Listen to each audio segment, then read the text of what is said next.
Good morning, everyone. I'm going to go ahead and get us started. I'm Kelly Bourne, Executive Director of the Cyber Policy Center here at Stanford University, and I'm glad today to be hosting this conversation on social media, digital technologies, and the 2020 elections.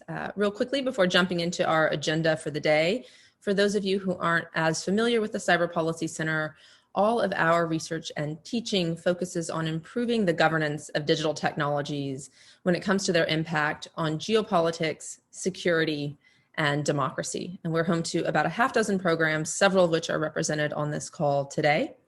And all of our work is really intended to inform the policy agenda for governments, civil society, tech companies, and academia globally, again, when it comes to these questions of how best to govern digital technologies. We host webinars like this, although much shorter, every other Wednesday at 10 a.m. PST.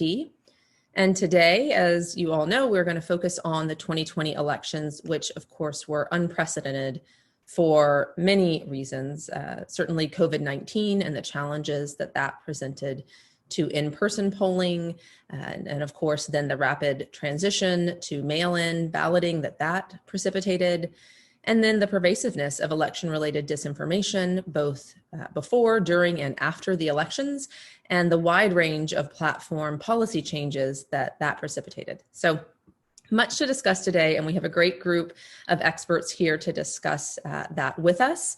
So I'll quickly walk us all through the agenda. We will be going until about 1 p.m. We will have 6 outside experts that will be each talking for about 20 minutes, 10 minutes of remarks from them, and then 10 minutes of Q&A for each of them specifically. We'll start with Nate Persily, who is the faculty co-director here at the Cyber Policy Center. He is a professor at Stanford Law School, and he also helped to launch and lead the Stanford MIT Healthy Elections Project, which was focused on helping support safe in-person polling places and the transition to mail-in balloting. After Nate, we'll go to Erica Franklin Fowler from the Westland Media Project, who has for more than a decade been tracking political ad spending in the US to hear trends about 2020 political ad spends. And then after that, we will move to Laura Edelson, who helped launch and lead the Political Ads Project at New York University, which has been focused on helping the public better understand and make more transparent social media advertising buys, particularly with Facebook. And we'll hear from her both about what she has learned there and the challenges facing digital ad transparency. Then after that, we'll take a 10-minute break and come back to hear from Tiana Epps Johnson, who is the co-founder and executive director of the Center for Technology and Civic Life.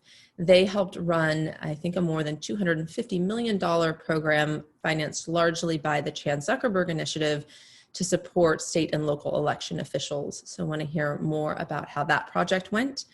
And after that, we will turn to Danielle Kreis and his colleague Bridget Barrett at UNC Chapel Hill. They have been studying for years the policies that platforms have enacted to manage and govern political ads. And these policies vary quite widely by platform and have some, I think, really interesting democratic sort of values trade-offs that these policies pose. So we'll want to hear more about that. After that, we will turn at 11 a.m. to hear from Alex Stamos and Renee DeResta, who run the Internet Observatory here at the Cyber Policy Center.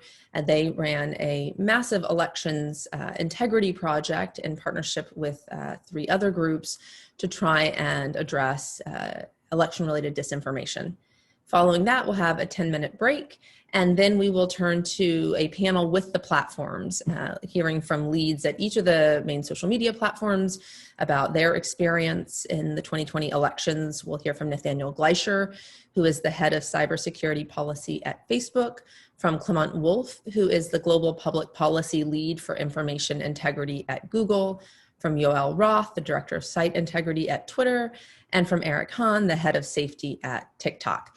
We'll have a Q&A there. So again, at this session and throughout the day, just go ahead and enter questions in the Q&A box, and there's an upvoting function so that you're able to go ahead and let us know which questions you're most interested in hearing, and I will do my best to moderate those. And then we will close promptly at 1 p.m. So with that, I want to turn and just get us started and turn to Nate Pursley, who again, as I said, is the faculty co-director at the Cyber Policy Center, who launched and led the Healthy Elections Project that was working to assist officials and the public to create safe polling places, which was no small task, given that we have something like 10,000 different election jurisdictions in the US. Rolling out best practices to all of them is certainly complicated. And Nate, as I recall, was also tracking something like the more than 400 cases, legal cases challenging nearly every aspect of the election process that we've seen. So Nate, would love to just hear 10 minutes or so from you about how that went, anything that we're still concerned about moving forward before we get to inauguration, and then we'll save 10 minutes for Q&A with you. Thanks. Great. Thank you so much. I'm going to try to share my screen. I'm going to blow through 10 slides in 10 minutes, I hope. Thank you, everybody, the audience, for attending, and especially this group of speakers. I know firsthand how much our time is being occupied by these kind of webinars these days, and so I really appreciate you sharing the time. Let me share my screen, and can you see that okay, Kelly? I just want to make sure, since I recently, perfect. Good. I recently did a webinar where I spoke for 15 minutes, and then they said, "Are you sharing slides?" So I don't want to be in that position yet. All right. So okay. I'm going to talk about. Let me talk about the Healthy Elections Project briefly, and then talk a little. Try to introduce the topic for today a little bit, and the way I'm thinking about issues of digital technology, social media, and the 2020 election.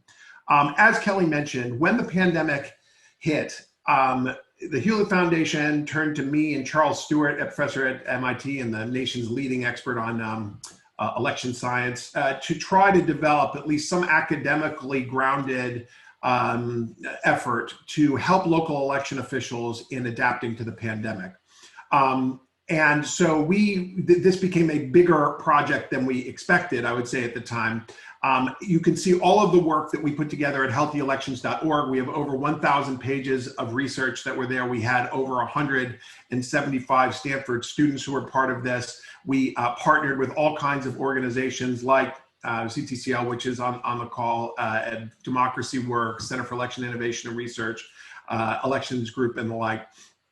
To try to, as Kelly mentioned, to do two things: to make sure that in-person voting was safe and secure, and then that mail voting the transition to mail voting could be done in a safe and secure way. And I think to some extent, we forget right now where we were last spring, where it looked like there was a good chance of a complete meltdown. We had poll worker shortages to the point where 97% of polling places were closed in Milwaukee in the Wisconsin primary. They had to bring out the National Guard in Wisconsin and elsewhere to run the election. You saw error rates of upwards of 20% in New York for their mail balloting system. And we really, as we approached the fall, I think we were in a pretty desperate situation. But the election officials really stepped up. And what happened was, in addition to the $400 million that came through from Congress through the CARES Act, as Kelly mentioned, generous philanthropic money came in to help sustain and buttress local election offices. And civil society really mobilized to help these election officials with all kinds of assistance in training. Particularly since John F. Johnson is here, I'll let her really talk about their effort. But you cannot overstate the significance of what the Center for Technology and Civic Life was able to accomplish with the help of election administrators. And I do think we've in certain circles, at least, we've been singing the praises of election officials throughout the last 2 months. And let me add to that praise now. What they were able to pull off, Republicans and Democrats alike, was really quite remarkable. But as I said, there was this civil society mobilization. An example of that is in the area of poll worker recruitment. And this does have a digital flavor to it since it was all basically done through the web. And that is the powerthepolls.org, which was able to recruit over 500,000 people to sign up through its website to volunteer to be in polling places. How many of those, that 500,000 actually end up in polling places? I don't know, but in the end, we did not see the kind of poll worker shortages that many expected on election day. And it extended right beyond some of these new organizations to everything from the NBA to businesses, NBA contributing their arenas and stuff to polling places and the like.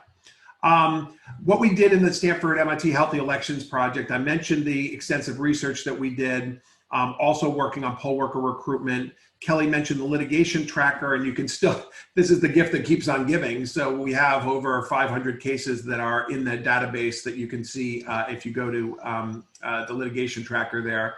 And then we worked with the Stanford Design School to provide materials, digital materials and paper materials for polling places, secretaries of state and the like, to try to educate voters and to help train poll workers. And some of this was done through the partnership with CTCL. And then lots of course, public engagement from Charles and me and others on what we should do in this election. And you know, where we ended up was that this was the most significant change in national election infrastructure that we've had in US history, and we did it in the shortest period of time. If you look at places like Pennsylvania and Wisconsin, North Carolina, which had historic rates of mail balloting of 5% or so, roughly half or 40 to 50% of their voters ended up voting by mail. And we had minimal problems, despite what you've seen in the post-election period, right?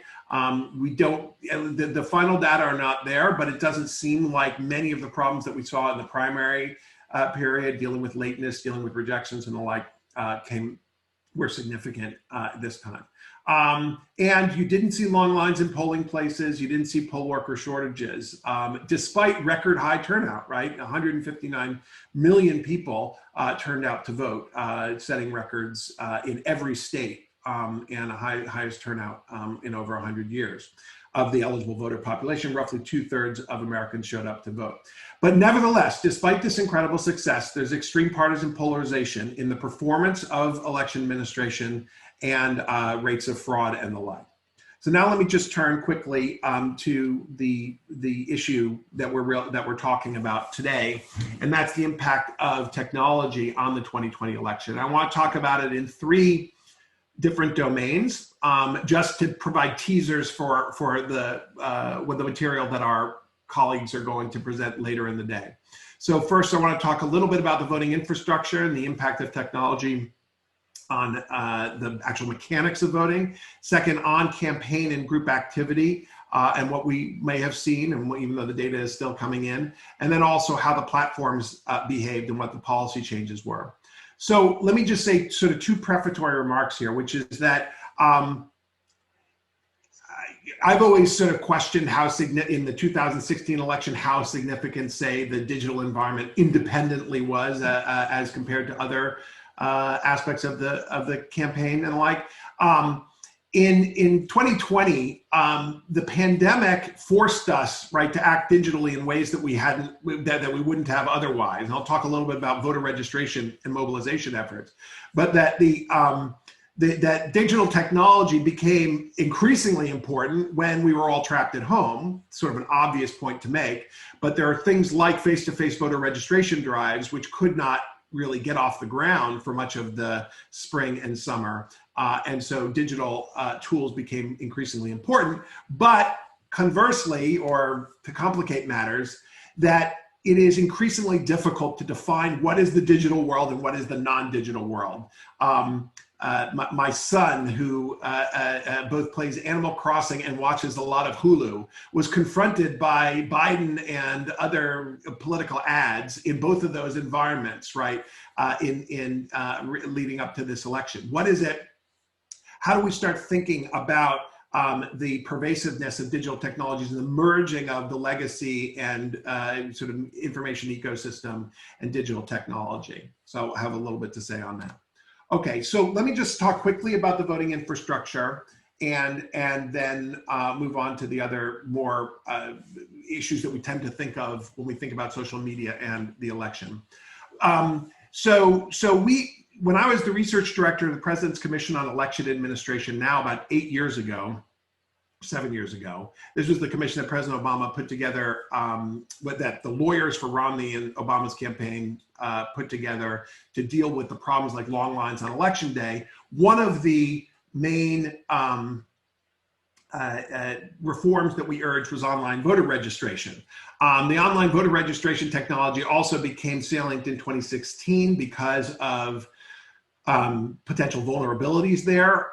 But suffice it to say that now almost, the lion's share of states, probably 80% of them or so, now allow for online voter registration, which of course was particularly critical during the pandemic because you had everyone, you didn't have the face-to-face voting registration drives and the like.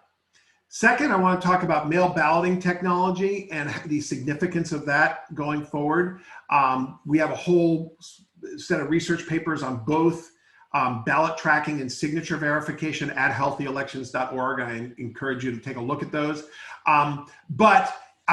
Because of the controversies that we've seen post-election, the importance of ballot tracking technology in this, I think, is only going to grow going forward.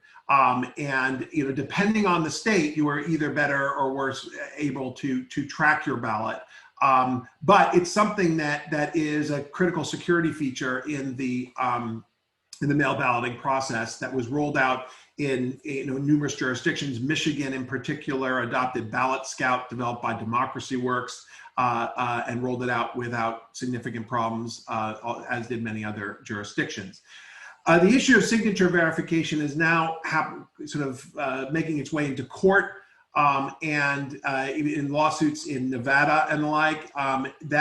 So the use of AI to deal with signature verification is now something I think we're going to be thinking about in reform in the coming months. But that's another area of technology. Most of what in the post-election period, when people have been talking about technology, the idea of dominion comes in. And actually just today, there's a conspiracy theory on the left about ES&S products in Kentucky. I can only tell you that these are conspiracy theories, that there are paper trails for all of these. Over 90% of Americans voted on paper in this election, and there's no evidence of any machine problems. Quickly on campaign group activity, I think both Daniel Kreis and Laura Edelman and Erica Franklin Fowler are going to go over this quite a bit, and Bridget Barrett also. That we've seen obviously the lurch toward greater digital involvement that we've seen in the previous election. We've now seen, of course, increase significantly in the 2020 election in fundraising, in voter registration and mobilization, in the number, in the share of ads that are bought digitally as compared to television. But as I said, it's becoming, I think, increasingly difficult to distinguish between the purchases on the digital side and those in the legacy system, much as the way that we study this, I think, depends on that. And then, of course, the use of organic content. As I've written elsewhere, and even in these post-election postmortems that we've done, it's becoming increasingly difficult to distinguish between what is paid content and what is organic content. The example of Michael Bloomberg paying influencers in the primary period in order to get his message out is an example of how the typical boxes that we try to put paid content and organic content in are becoming increasingly difficult to draw. Lastly, on platform policy, since I'm 1 minute over already, the environment on Facebook and Google and Twitter this time was quite different than 4 years ago, and in response to what happened a lot 4 years ago.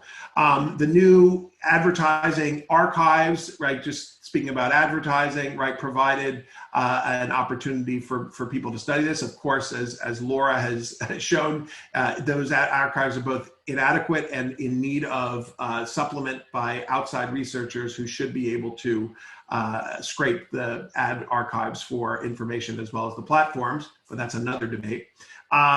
Second, we saw new measures being taken by the platforms, whether it was Twitter banning political ads, though the folks at UNC that have shown how difficult it's been to define some of these categories, as well as Facebook banning in the last week of the campaign new advertisements that had not been shown on Facebook prior to that 7-day ban. I suspect that the platforms will talk quite a bit about the communication regulation, how they deleted, whether it's tweets or content that was coming even out of the mouth of the President of the United States, demoted it, distracted with a variety of different flags, whether it was, that this claim is disputed or that the presidential election has been called for President Biden, President-elect Biden, as well as, a variety of disclosures that would accompany these items. Finally, I want to emphasize the role that the platforms played in providing information, not just regulating the information environment, but the Voting Information Center at Facebook, which was then sort of the repository for a lot of the civic information that would be used to counteract some of the messages online, I think was a much more robust kind of feature on the platforms. And the Google Civic API, which was provided, the information provided by Democracy Works was really a critical backbone for all kinds of digital efforts to try to provide information on polling places, how to vote, and the like. I'll just say,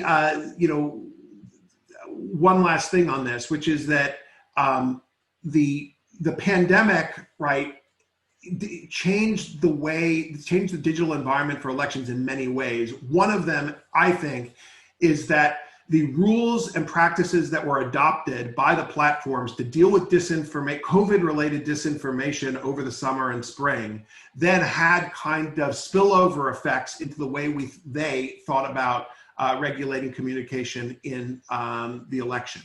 I think and so that all of the aggressiveness that they showed in the COVID environment and dealing with medical disinformation, I think then set a precedent for how they deal with political information. We will see whether they will be as aggressive going forward, either in the US or especially in other countries, and whether they'll be as willing to censor other political leaders and the like. As I said, the paradox, though, is that we had this incredibly successful election, but because of the signals that are being sent, particularly by the president, in the post-election period, we have this incredible polarization and lack of trust in the result. And I will end there. I went a little bit over time, but I'll take 5 minutes of questions, Kelly, if you can. Great. Yeah, thanks, Nate. And thank you. Yeah, we have about 5 minutes left. So for folks who have questions, go ahead and enter those in the Q&A, but I'm going to take moderator's prerogative and start with one of mine, which is to ask specifically when it comes to mail-in voting. So setting aside disinformation and things like that for the moment, what do you anticipate the main implications will be for voting in future years? Like, what has changed now? As I understand it, NCSL, the National Council on State Legislators, their tracking of how many states are doing mail-in voting, it's really only something like 5 that I saw that were fully mail-in for any elections. How do you see what we've learned in 2020 and what folks have achieved this year, the implications for future elections? So I think that there was, to some extent, the pandemic has accelerated trends that were already in the offing. And so we here in California had 2/3 of our ballots in previous elections we had cast by mail, and now every Californian received a mail ballot. And I think it's going to be hard for some states to roll back right? So in states, particularly Democratic controlled states that have now pushed the envelope on mail balloting, I think that you're going to see a lot of those changes stick. The problem is that the issue of mail balloting has now become so polarized that you will see retrenchment in some other places, right? Right now, there's a hearing in Georgia on this topic, or was 2 hours ago, on the issue of mail balloting, expanded mail balloting. And so I think we now have reached a new plateau when it comes to mail balloting. And I think that we're going to end up having high rates of it, but it's going to be very regionally variant. But I think that there are all kinds of other things that, changes that were made in the system to deal with the pandemic, like moving to, even in the places that aren't going to have high rates of mail balloting, moving to no excuse absentee balloting. The advent of ballot drop boxes, which a lot of states had not had before, right? The use of technology by local election officials, right? I think that one thing, you had, I talked about the platforms before. It seems to be difficult. It would be remarkable if the platforms now went back and gave less information in future elections than they did this time. So the kind of blessing and the curse of the Facebook Voting Information Center is that they've now set a standard for the kind of information that people are going to expect from the platforms going forward. So I think there is a lot of that is going to stick. Great. Two other questions in the last 2 minutes that we have remaining. One, the impact of the provision of extra funding from the federal government. I mean, I remember when HAVA, the Help America Vote Act, was passed, new equipment was bought, there were no more funds for that. I remember you saying, I don't know, back in maybe May or June, that $400 million was barely going to be enough for the postage stamps required. What do you think about the money that was spent, the money that was needed, and what this bodes for additional funding from the government going forward? Well, so we cannot, have a bake sale for democracy every 4 years, right? We cannot be in the position that we were in this year, where you had private philanthropy that, was kicked in $500 million almost, all told, or maybe a little bit less. We can ask Gianna how much it was, but that we need to, I hope that one thing that would come out of this election is a permanent source of funds to local election administrators to pull off this election. There was just a critical shortage of money. $400 million in the CARES Act was certainly not enough. Private philanthropy stepped up. I think the shift to mail balloting relieved a lot of the stress on the polling places. But yeah, I think that that's one thing one would hope that coming out of this election, so we have a permanent source of funds. Great, thank you. So we have a bunch of questions coming in and not enough time. So those that are related to the platforms, I'm going to try and save for later panels, because I think others can address these and focus on just the ones I think are specifically only you can answer. So thoughts about Georgia and how much you're tracking the runoffs there and what to be concerned about. And then a question about Pennsylvania and whether that is a quote unquote Democrat controlled state, and how to think about Pennsylvania moving forward. And then a question about why can't there be national standards for voting, the mess that is all of these jurisdictions. Okay, well, to keep us on time, I'll just answer those last two, because I think we're right at the end here. The Pennsylvania is not Democratic control. He's right, it's split. He or she is right. But the Secretary of State and the governor are Democrats, and obviously a lot of the local election jurisdictions are run by Democrats. But one of the things we showed, if you look at the New York Times article that Charles Stewart and I wrote, is that you don't see, if anything, places like Philadelphia had surprisingly both relatively low voter turnout and relatively low shares for President-elect Biden. So you don't see any partisan bias that has been alleged there. The other question was about, national standards. Is that the other one?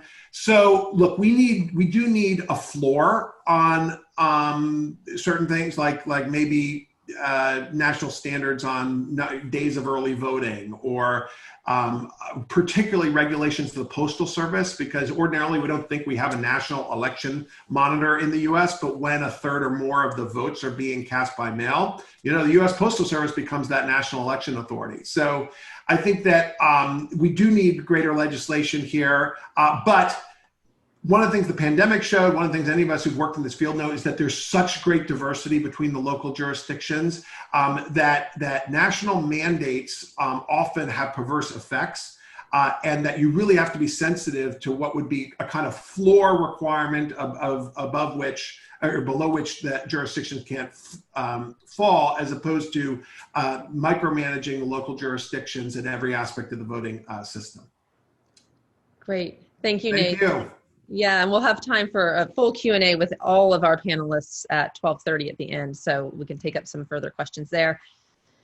With that, I would love to turn to Erica Franklin-Fowler. Erica, it's great to see you. It's been a long time.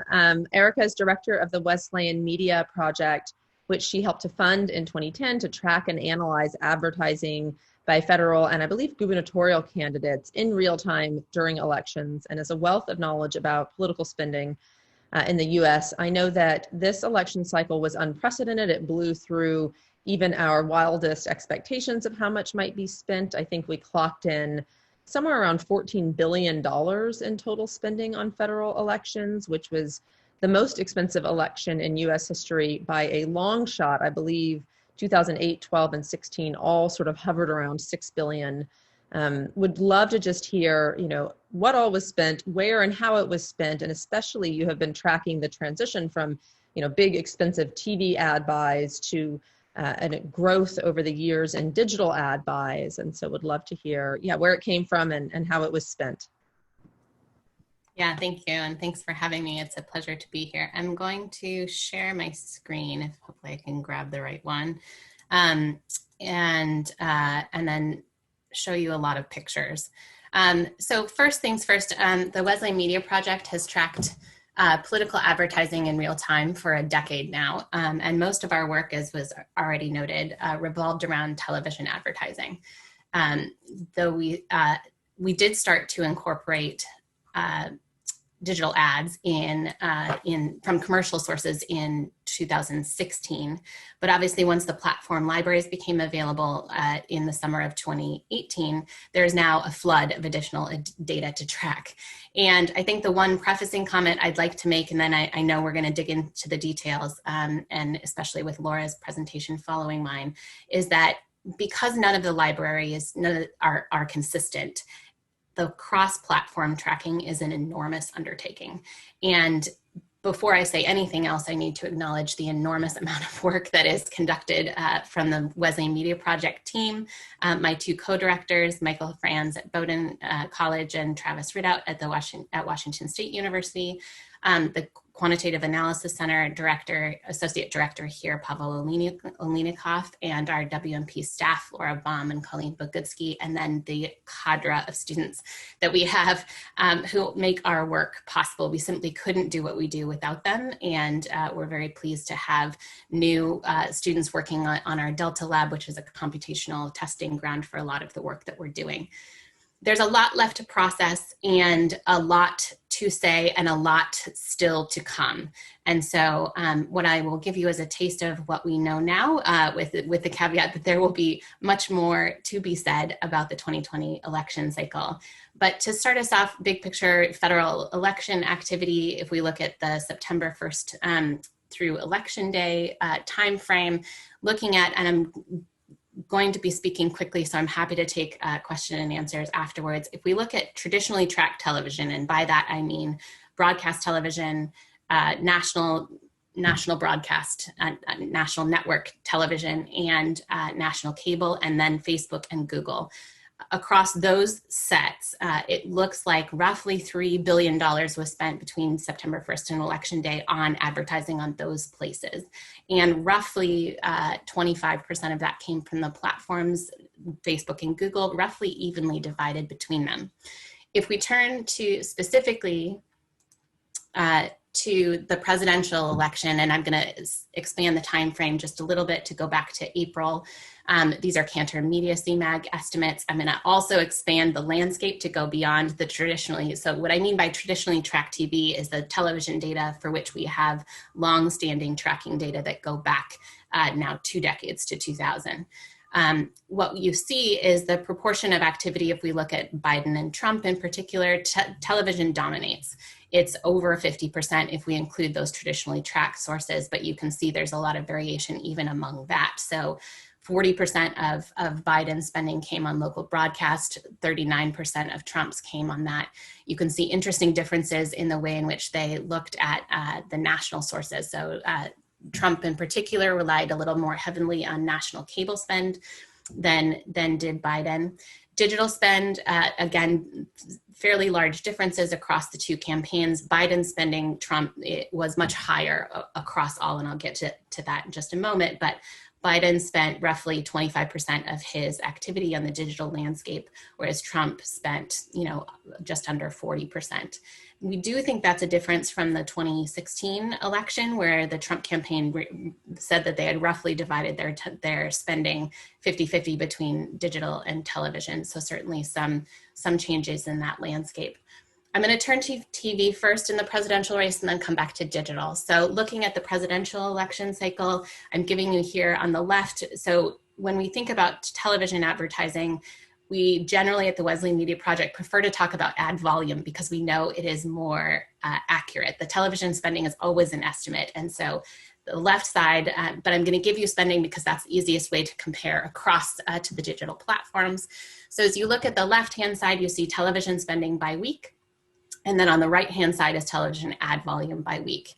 And what you can see here is a little bit of variation. There certainly were some periods early on in the presidential general election period where Trump was outspending Biden, but obviously large gaps as we proceed into the fall with Biden activity largely outweighing the Trump campaign. On this slide, I'm giving you, now I do want you to note the difference in the axis here. On the left-hand side is the television spending. And again, this is traditionally tracked television, so it would include local broadcast, national cable, national network television. The television spending by week, and then on the right-hand side, you see the campaign spending on Facebook and Google in particular. Note the difference in the y-axis. So obviously television is much, much higher, but as you look at the platform differences across the two candidates on Facebook and Google, you find some interesting things that Google advertising actually was slightly higher at the very end of the campaign. And certainly also, although Biden was out-airing Trump and outspending him on television, you do see a little bit more variation in the digital spend, in particular across platform and across time. If we look combining spending overall by geography from September through Election Day, these graphic built by one of our students is showing the distribution of spend by Biden on the left and Trump on the right. Roughly 12 million was spent by each candidate in Florida, and Biden also spent another 12 million in Pennsylvania on Facebook, whereas Trump spent roughly half of that, which is 6 million. If we take a look at some of the key states that were key in the 2016 election, because those were the places that we were paying special attention to, you notice that there was some difference in spending over time in Florida in particular, that Donald Trump definitely had advantages in Facebook spending in Florida early on even if we just limit to the fall election cycle post-September. But Biden obviously took over towards the end. If we back up and look at what do we know about the 2020 election cycle overall, the 2020 presidential tone, at least as measured by television, and I'm happy to talk about the difference between television and online in Q&A, 2020 was a quote unquote nicer presidential year. And you can see this is true on the left panel, whether we look at the full general election campaign of the presidential year or whether we limit to just the post-Labor Day period forward. That 2020 had fewer what we would call pure attack ads.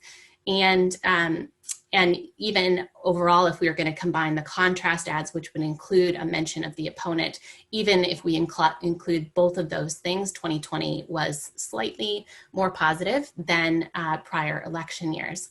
But what that hides is very different strategies between the two candidates. So this graph up on the top is giving you the volume of airings, but broken down by the type of tone that each airing was. And then on the bottom, you can see the percentages. And so certainly you'll see here first that pro-Biden airings were overwhelmingly dominating the pro-Trump ones, which you already know. But what you see on this graphic is how it differed in terms of tone. And you see that the both Biden's campaign and the groups that were airing on his behalf were much less likely to use pure attack than we have seen in the past. So certainly much heavier use of what we would call the contrast spots. There are interesting things that happen in the campaign here. And so obviously in early October with Trump's diagnosis that he had COVID, you see a drop in even the contrast ads that were mentioned there, and then they pick back up again towards the end of the campaign, but they end up on a very positive note. I think what's particularly interesting for me is if you compare the right panel, the pro-Trump ads here, the amount of negative, and by that I mean attack and contrast ads from both candidates at the very end of the election are roughly equal in volume, but then you have this massive additional amount of positive pro-Biden ads at the very end of the campaign. If we turn to congressional races, you see, again, just astonishing. We have obliterated all kinds of records for the 2020 election cycle. The House advertising was still higher than 2018, which is the previous record-breaking election, but just by a little bit. And it's really in the Senate that we see this dramatic takeoff, even from the 2018 totals. And similar to the presidential race, you can see on the right-hand side, if we plot the pro-Democratic versus pro-Republican advantages on air, you see that Democrats had advantages basically everywhere. If we wanted to look at the tone, this is a lot to look at, but I'm just giving you a big picture landscape here. On the left-hand side are the House races, and on the right-hand side are the Senate races. What I found interesting is, again, similar patterns to the presidential race. We have more pro-Democratic ads than we have Republican ones, but certainly also more negativity in House races, which I found somewhat interesting, and we can dig into if you'd like in Q&A. In terms of outside group activity on federal races, the 2020 election cycle actually saw the proportion dip slightly, but again, I think what's important to emphasize here is that doesn't necessarily mean fewer ads, because we had such a dramatic increase in the amount of ads on air. And if we were to look and dig into dark money organizations and dark money activity, this table put together in collaboration with our partners at the Center for Responsive Politics shows you the percentages of dark money, the percentages of partial disclosure, and then the total number of airings. And certainly the number of airings in these outside group activity is much higher. I think I'll stop there in the interest of more discussion, but happy to talk about any of those trends in more detail. Great, Erica, thank you so much. As always, it's incredibly impressive to see how much you are able to pull together in a relatively short period of time. And I cannot imagine how you manage coding the negative versus, promoting and all those other ads. So thank you for that. Questions most welcome. I have a couple and others are starting to come in. You had indicated that you might be able to differentiate between the niceness, and I was shocked, by the way, to hear that this was a nicer election cycle than we've seen in past years, but appreciate the differences between the different campaigns. Did you see a big difference on television versus social media in terms of the overall positivity or constructiveness of these ads? Yeah.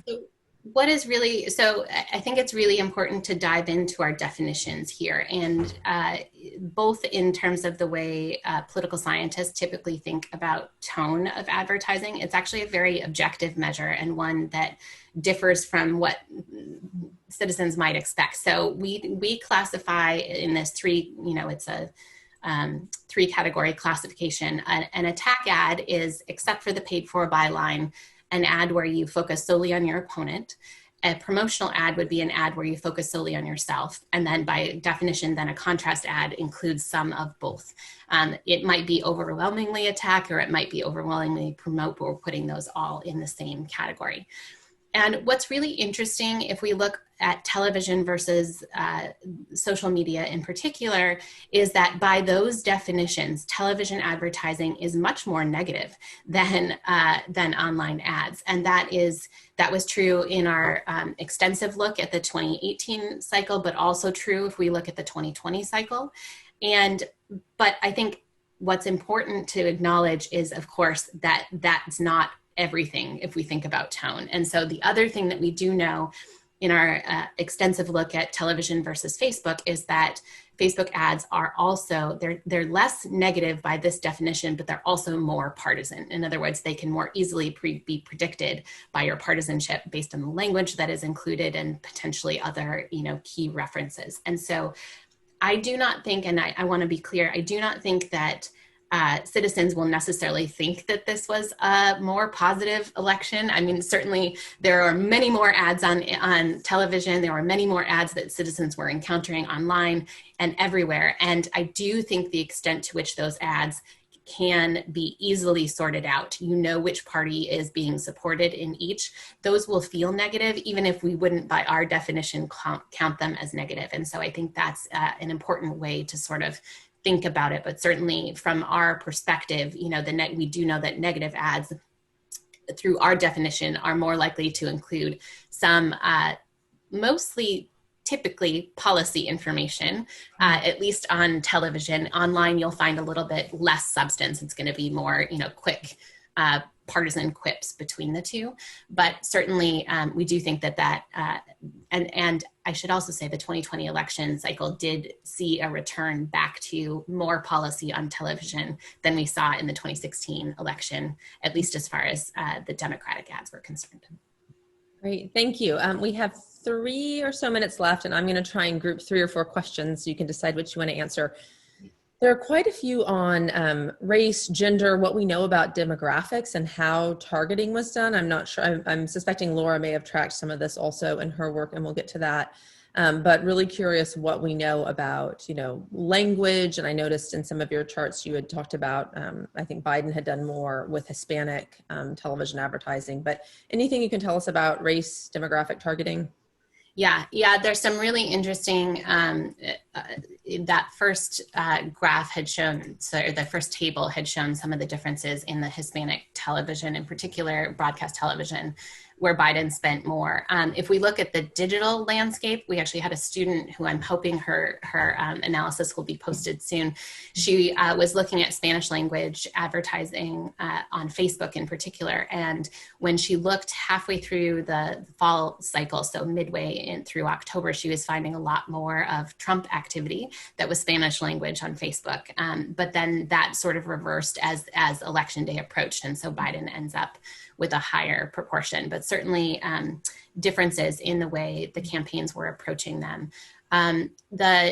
So again, it's challenging to look at demographics across all of these sources. Certainly, we get bucketed information from the platform libraries about who saw what, but even the Facebook landscape in particular, because they're not showing you targeting information, they're only showing you impression-based information. It's harder for us to sort out whether the campaigns are showing more healthcare ads to women because they think that women are going to be more moved by those ads, or whether the algorithm itself is pushing some more healthcare ads to women because they think that women will be more interested in them.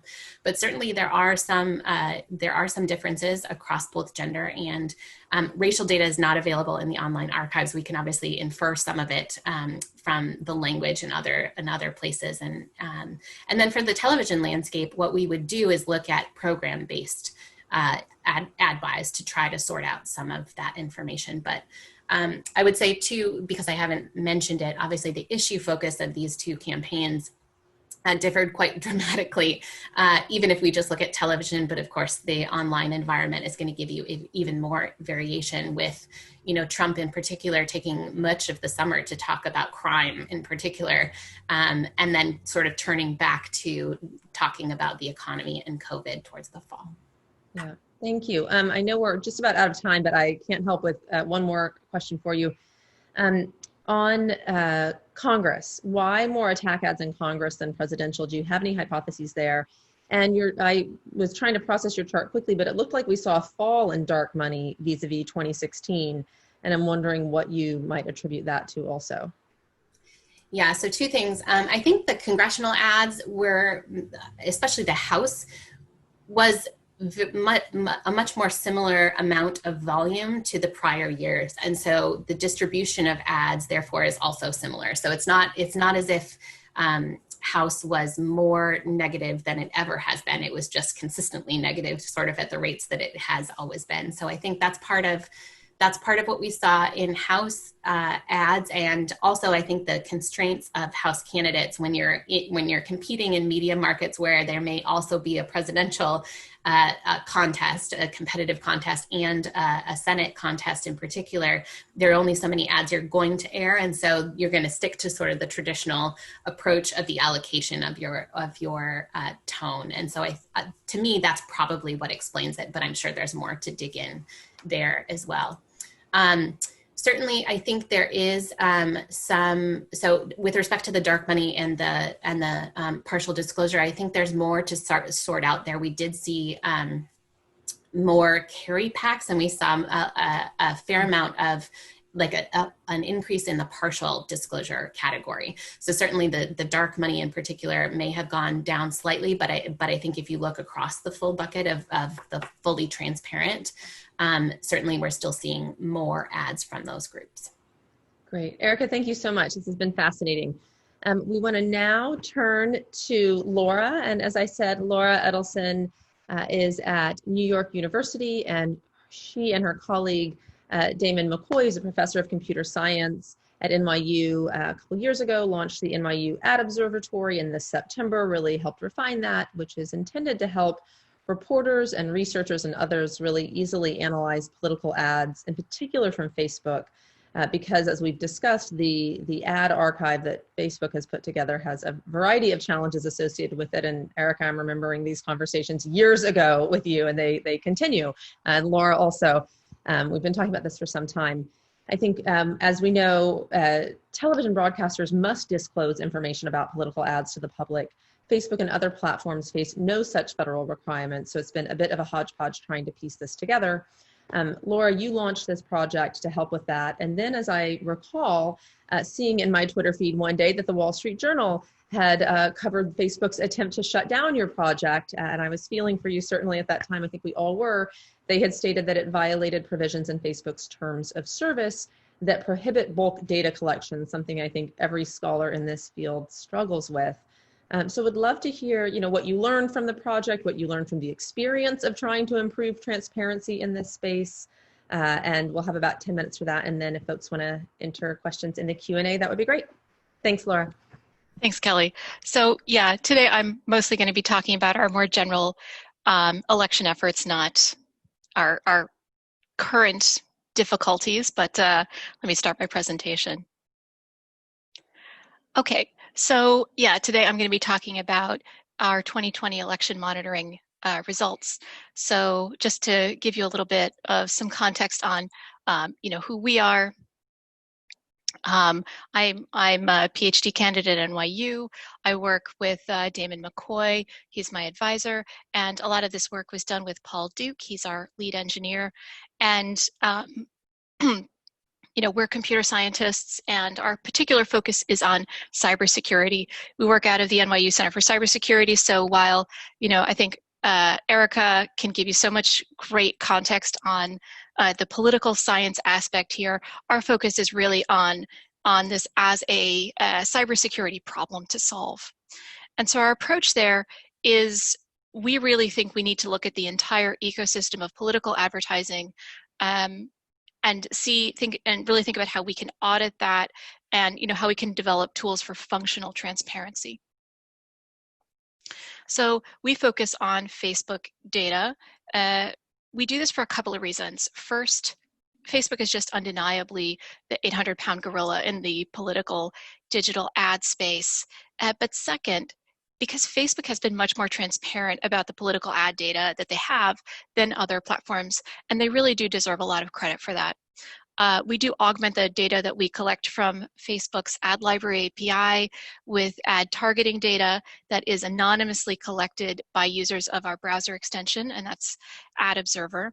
And then we kind of combine everything together, and then we do quite a bit of secondary analysis to cluster ads together into ad campaigns. We do everything from extracting named entities, we classify ads by their topic and purpose, and we evaluate sentiment and politicalness. I don't have a great other word for it. And then we try to surface that data in a couple of ways. So first, and probably most notably, we launched a public website, Ad Observatory. It's currently inactive. But during the election, it allowed users to see spend in particular races, broken down by topic, by ad type, and by ad type we sort of mean, is this ad intended to solicit a donation, to get out the vote, that kind of thing, as well as geography. Users could also browse individual ad campaigns and see summaries of that kind of metadata on the advertiser level as well. In addition to our more public-facing efforts, we built a tool that was solely focused on screening ads for problematic content. Now, we're computer scientists, we're not experts in any of these communities that were being targeted with misleading ads. So we partnered with several civil society groups that do have that expertise, and they used our site and our data to flag problematic stuff they saw and run investigations to try to uncover some of the most problematic advertisers. And sometimes we would just send that content back to Facebook. Sometimes they would do their own public reports. But in general, our goal was to try to learn from what they were flagging and try to begin to detect some of the patterns that we hope will eventually be usable for developing more extensive screening systems and maybe even eventually some mitigations. So what did we find? So before I get into the problems, I want to start by just stating the obvious. The vast majority of spending in political advertising is very normal activity by established political actors, campaigns. Obviously a huge bulk of the spend we observed was just by Donald Trump and Joe Biden across a wide range of Facebook pages. And just the reason I want to call this out is that I'm going to spend the rest of my time talking about the problems, but really the vast majority of political advertisers they're honest actors, and the reason we want to look at these problems is so that we can develop solutions so that this larger community and users can function within a system that they can trust. And there really is a lot of interest and social utility in better, more functional transparency of that healthy, regular political advertising activity. So we tried to keep track of news stories that used our data to tell readers and viewers about political advertising in their state, and there were dozens. There is a really strong public interest in what goes on in political advertising, and the idea that this data is only of interest to researchers just isn't true. So moving on to some of the problems we saw. First, there was a lot of content that denigrated mail-in voting, and to Facebook's credit, in the second week of October, they did prohibit this content, which we think was the right move, and we did see that content drop off significantly after that. The problem was a lot of the damage was done. Similarly, there was a big problem with content that denigrated our democratic system as a whole. Though this content was also banned, but we continue to see some of that really through the entire election. I think part of the problem here was that, of course, this is sort of a squishier topic. And also this content was coming from institutions and offices that historically have a lot of social trust.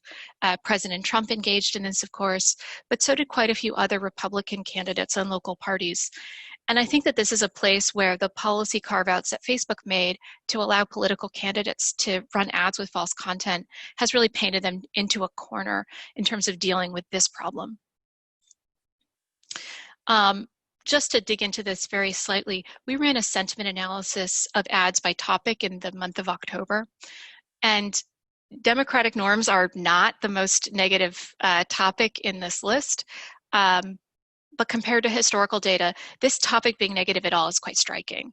And again, this is part of a larger media strategy. So this isn't only playing out in Facebook political ads, but recent polling on whether people trust the outcome of this election certainly reflect this sentiment. The last thing in my very short remaining amount of time that I wanted to talk about is just, we think that there are quite a few places where Facebook put into place good policies. However, the enforcement was just kind of shoddy. So this took a lot of forms, but one that I think is pretty easy to illustrate is this issue that we saw with ads with a false claim that had a fact check. From what I can tell, the way that this policy was enforced was that just the single ad creative object would be removed. Other ad creatives that might have been identical weren't pulled, and advertisers were able to create new identical copies of those ads and run those. And so that would lead to weird circumstances like this, where Facebook, in their summary view on the web portal to the ad library, groups ads that have the same creative together from the same advertiser, and as they've done in this case, but they've only removed that one copy. And we saw this in many instances. This is just sort of an easy illustration. So we think there are some what we think of as easy wins here. Things, and probably first and most importantly, we really need universal ad transparency. The fact that we are able to do this with Facebook, that we are able to monitor and begin to talk about what these problems are, it's a real win. We really need to be able to do that for other platforms as well. Transparency is obviously just the first step we need to take. We really do need enhanced regulation of targeting and disclosure. I think other people can speak really well to how there is just more regulation through other mediums, and I think that's kind of where we need to get to. And lastly, we just think that there's many cases where there are really good policies in place, but they don't appear to be enforced, or the particular enforcement choices that are made are really limiting and really don't prioritize the interests of users in not being subjected to content that promotes false beliefs. So I think I've actually managed to stay in time, and so with that, I think we can go over to questions. Great, thanks, Laura. And yes, folks, please feel free to go ahead and enter questions in the chat box. Interesting to see your findings here, and wondering what and we've heard a couple of questions around this, your perspective on, banning versus just sort of caveating ads, and what makes sense as a policy there. Yeah, that's a really hard question because, we do have to bear in mind some of these concepts of backlash effect that are real. I do think, though, that at minimum, ads that have, sort of provably false claims just shouldn't be allowed. They're not healthy for platforms. They're not healthy for users. I do think that, we do have to be mindful about things that are maybe one step back from that, how those are managed. And, you don't want to create a situation where advertisers feel like they can't engage with a platform. And I think this is where, again, it's not necessarily a hard policy, but much better communication. A lot of advertisers want to be on Facebook. They want to work with Facebook, but they feel like they can't communicate with Facebook. And users feel that way too. And that isn't even necessarily a policy shift so much as it's like an engagement shift. Yeah. And then another question around transparency here, and I know this is something that all of us have been talking a lot about for years, around how we improve transparency in this space. And I'm curious, especially as we think about, you focused here on Facebook, but we're also dealing with a lot of challenges with Google's ad archive and comparability between the two. I think, as Erica and I had talked about years ago, some people are sharing data on impressions and others are sharing data on targeting, and you can't really compare apples and oranges here. Have you attempted to work with Google's data also? Why the focus on Facebook, and what are you thinking about sort of moving forward in terms of transparency overall?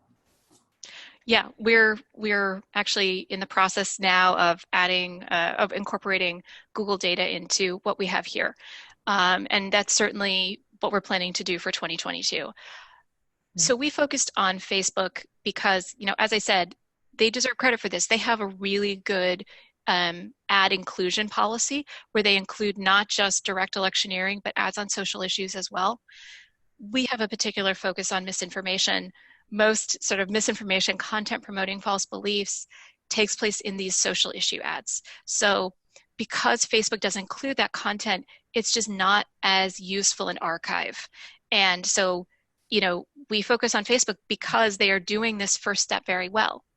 That said, we have to tackle this cross-platform issue. It's so urgent and imperative. And that's why we're going there next. But I think we will have to, one, encourage the platforms to do everything they can to make more content transparent. And two, we're going to have to, I really think that citizen science projects where users can contribute ads that they've observed are going to be a path forward in the meantime. Yeah. So there's a question about, the challenge. Well, there are a bunch of questions, I should say, about political ad governance and how do we define political ads. I think we'll talk more about that also in Daniel and Bridget's panel. As I understand it, I think Google is the only one that uses the same definition as the Federal Elections Commission for their ads. And otherwise, each of these platforms defines political ads quite differently.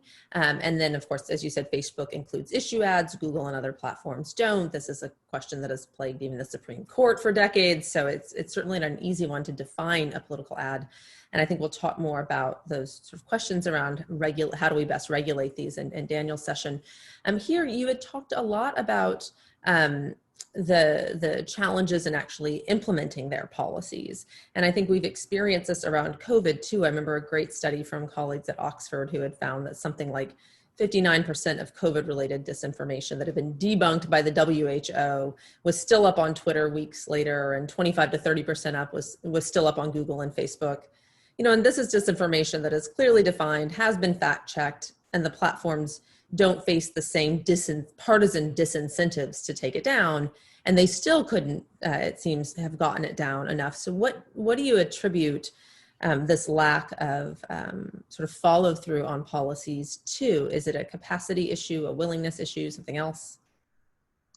I mean, I'm not inside Facebook, so I can't really speak to their capacity, but at least externally, I think there's two problems here. One, I think we keep fighting the last battle, right? And the last battle was fake news, really well-defined fake news. I feel like what we've moved into is more a space where there's a lot of content that's promoting false beliefs, but isn't necessarily stating an explicit falsehood. And I think that, platforms were really fixated on this fact check idea that is a good start, but we need to move into understanding that there is content. I think especially with, we all know that this wave of vaccine misinformation is coming. We really have to solve this problem of understanding that there is going to be content that promotes a false belief, that is the problem we need to solve. So I think just wrapping our heads around that concept is going to be important. But then, Facebook as a platform has decided that they really prioritize speech. And the way this plays out is that I understand they don't intend this to do this way, but like they wind up prioritizing the right of advertisers to say things that are misleading. The advertiser's right to be wrong over the user's interest. I guess Facebook hasn't defined it as a right, but it certainly is an interest in not being fed really misleading content. And I think that balance needs to shift, and that's a willingness thing. Yeah. Great, thank you, Laura. This has been really, really interesting to hear. We're going to now take a 10-minute break, and when we come back, we're going to transition to hearing from Tiana Epps-Johnson from the Center for Technology and Civic Life about their election-related work. So we'll be back in 10, and thanks all.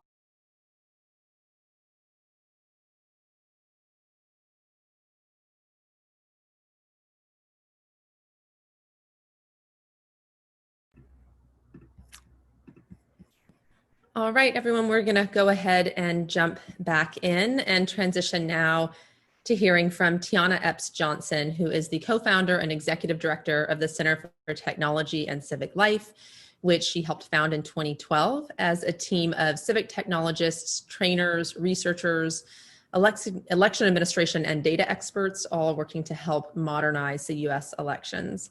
And Tiana is the recipient of the 2020 Skoll Award for Social Entrepreneurship. She was selected to join the inaugural cohort of Obama Foundation Fellows in 2018 and was a Harvard Ash Center Tech and Democracy Fellow before that.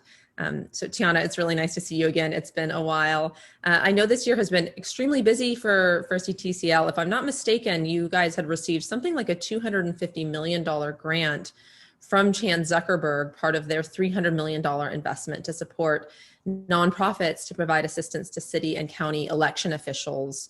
And then I think perhaps followed by an additional $100 million commitment. And then since then, there have been a number of lawsuits that you guys have been subject to in Michigan and Wisconsin and elsewhere, trying to block some of your work, which really has been so widely praised. So would love to just hear what you learned from this election cycle and some of the challenges that you guys are still wrestling with. Thanks, Kelly. Thanks for setting the stage. I'm so excited to be here. I'm going to start by sharing my screen because I do have a presentation to share. So let's get going.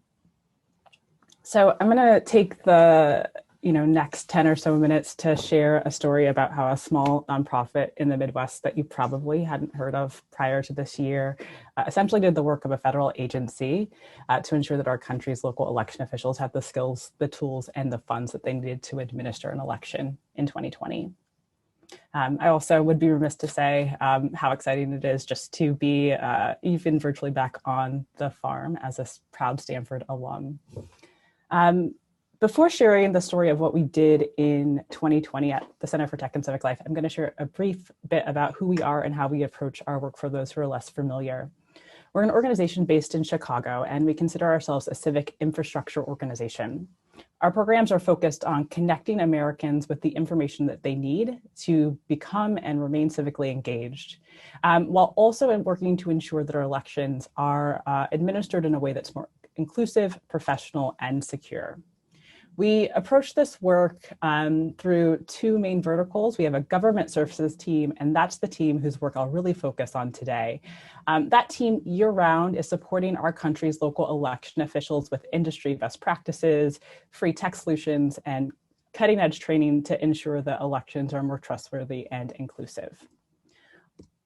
On the other side of the house, our civic data team provides open source, nationwide, hyper-local civic data that answers the public's most pressing questions around civic issues like who represents me and who's on my ballot. This data powers many of the most powerful voting information and civic engagement tools online. For example, we partner with Google, who uses our data to power things like the one boxes that you find if you were to search things like California's governor on Google search. To date, these civic data sets have been accessed by the public over 300 million times. So let's transition now to talk about this wild year in local election administration. Going into this year, we already knew that election administrators across the country had a really big challenge in front of them.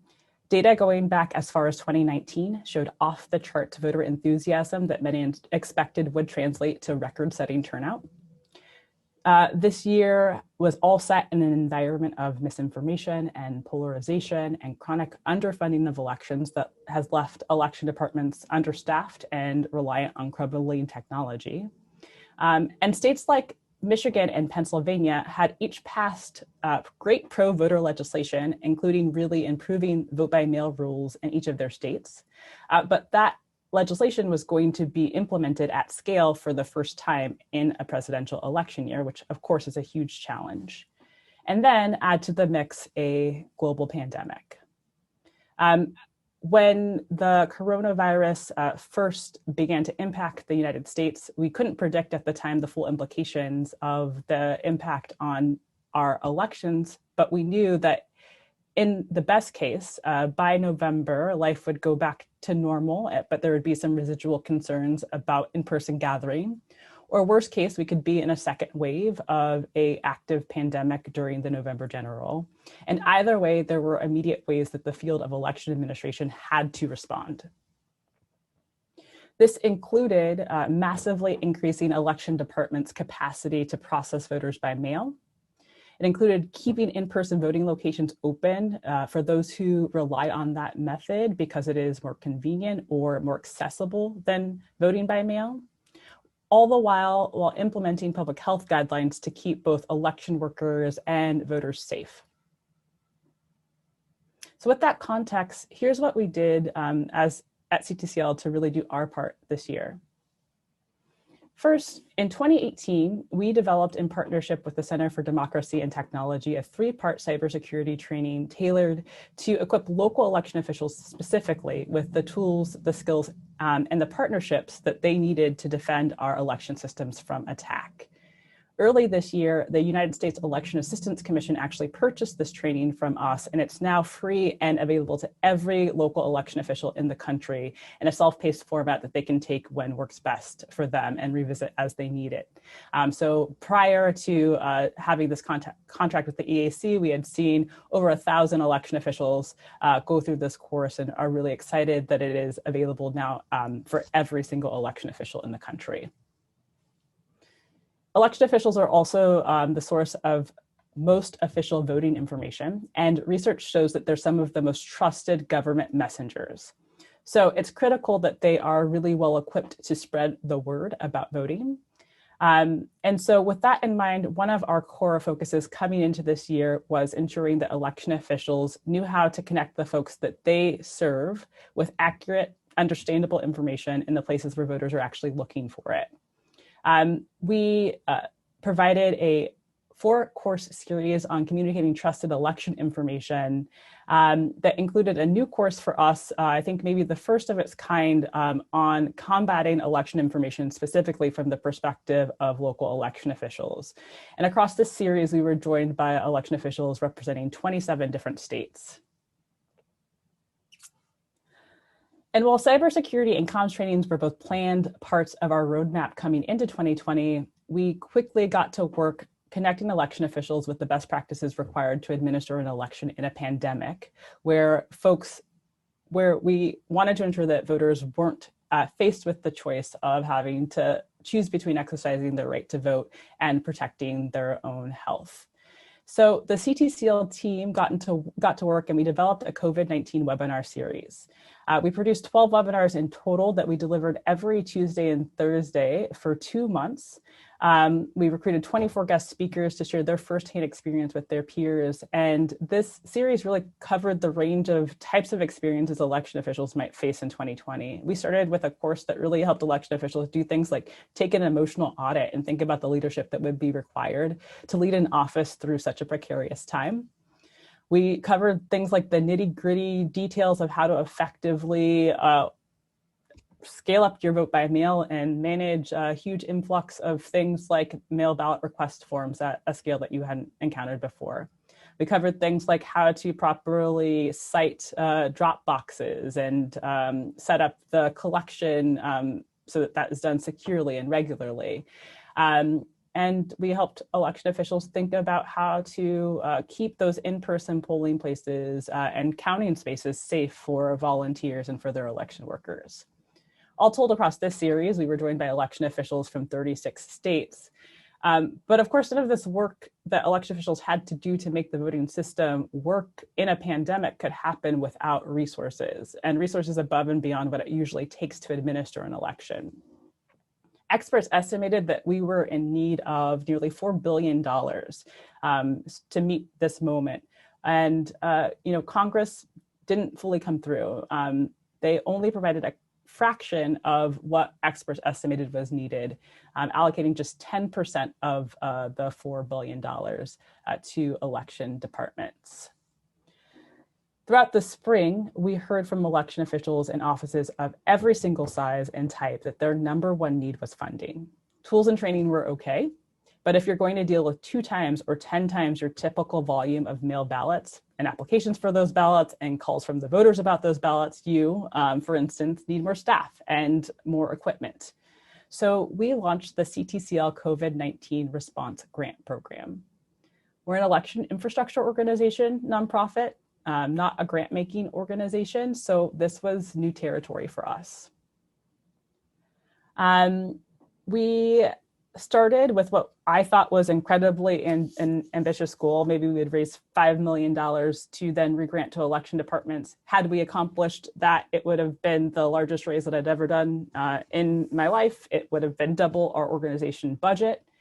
And all told, what actually happened was that in a matter of weeks, we created a nationwide grants program that's connected over 2,500 election departments across 49 states with critical funds that they were able to immediately put to work for their voters.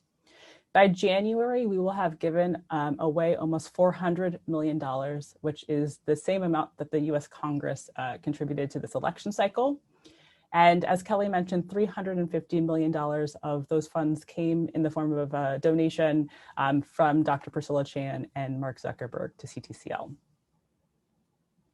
The program from the start was about keeping election offices functioning and safe during a pandemic. So the grants spanned 4 buckets or categories of expenses.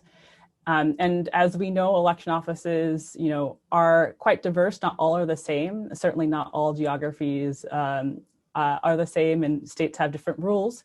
So while we kept the focus on the impact of the pandemic, we also gave local election officials as much discretion as possible to use the funds in the areas of their specific highest need. And in November, we released a first look at impact, which I will share in the chat, that details the types and range of expenses that these funds allowed election officials to make. You can see that they, everything from equipment to storage to improvements to make places more accessible to communications expenses. And through a tremendous effort of our election officials, of activists across the country, through folks stepping up to be first-time poll workers, through partnerships like the unprecedented collaboration that we saw that Nate brought up through the effort of healthy elections. What was expected to be an election catastrophe actually defied expectations, and we saw an overwhelmingly smooth process at the polls. So, all told, I am walking away from this election cycle so energized because it really feels like we just did the impossible, and that the impossible was made happen by people really coming together and just each day taking the next best step to keep our democracy together. And at the same time, I'm laser focused at the center at fortifying and really reimagining our local election administration infrastructure, because the public and our election officials deserve better. And frankly, our democracy really depends on it. This was a really fragile election cycle, and we have to build for a more resilient infrastructure moving forward. So thank you. Looking forward to digging into questions. Great. Thanks so much, Tiana. And honestly, just incredible what you all pulled off. Having come from a grant-making organization, I can't imagine, and having done it for years, I can't even imagine what it took to accomplish that. Folks, please go ahead and enter questions in the chat box, but I have a couple for my own that I would like to start with. Nate mentioned earlier that, $400 million was invested by the US government, and I appreciate that $400 million actually was funded through your organization, but I think Nate had joked that there can't be a bake sale for democracy every 4 years. And so I'm curious how you're thinking about next steps moving forward, if this is something that is, something that you would try and continue to do in future elections, recognizing we will hopefully have very different needs in future elections. But what did you learn from this in terms of next steps? Yeah, so it looks like I shared my speaker notes. So Nate, this presentation, it was on me that did the Zoom mishap. But when I'm thinking about what comes next, first, sustained public predictable funding of elections has to be the North Star. And it has to be funding that's actually grounded in 21st century election administration. And what I mean by that is that the responsibilities of election officials have changed drastically over the last 15 years. if we just take, for example, in the last 4 years, election officials now need to be cybersecurity experts. This cycle, they had to be public health experts. There has been many other changes, mainly driven by the way that technology has changed the way that we interact with all sorts of entities, including government. And the way that we think about the structure of an election office really hasn't changed along with that. And so when we're thinking about funding, there is the piece around, yes, we need to figure out what it looks like to have public sustained funding for election administration. We also need to really examine what it looks like to have a robust election office and start from that place, a 21st century election office, rather than from the constraints that we know.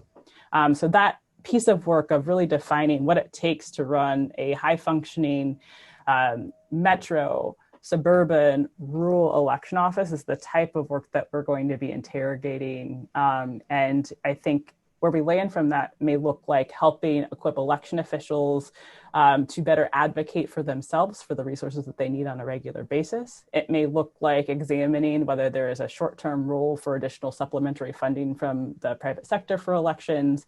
It will also certainly look like sharing really the rich things that we're learning about the ways that election officials have used these funds, because I think that helps to tell the story of how granular and specific the work of election administration is, and how important it is to make sure that every single part of the mechanics have what they need to be successful. Great, thank you. And we have a question in here about your partnership with CISA, which is for those who on the line who aren't familiar, the Cybersecurity and Infrastructure Security Agency that until recently Chris Krebs was running, that was founded, I believe, in 2018 to oversee a lot of this. I know you also mentioned your partnership with Democracy Works, and Seth Flaxman there has done just remarkable work, and I think really deserves a shout out also.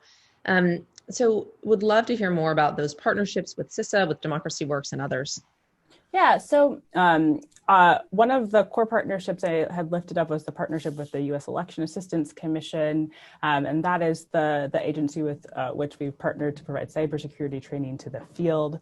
CISA did incredible work at the beginning of the election cycle at the beginning of the pandemic in March to convene a group of folks inside and outside of government to really quickly produce a set of best practices, checklists across a range of operational issues that election officials were going to face this cycle. And that really served as a foundation for us to then build out that robust set of webinars and pull experts in from that process to lift up and share with their peers best practices. But we also, at CTCL, a piece of the work that I emphasized less in this presentation, also worked in really close partnership with a range of different organizations, including folks like the Elections Group and the Center for Civic Design. And in those partnerships, we were able to, as election departments, had core questions, whether it was about Dropbox citing or communications or really any issue, we were able to share a best practices document or connect them with an expert to help them think through how to actually operationalize through whatever the challenge was.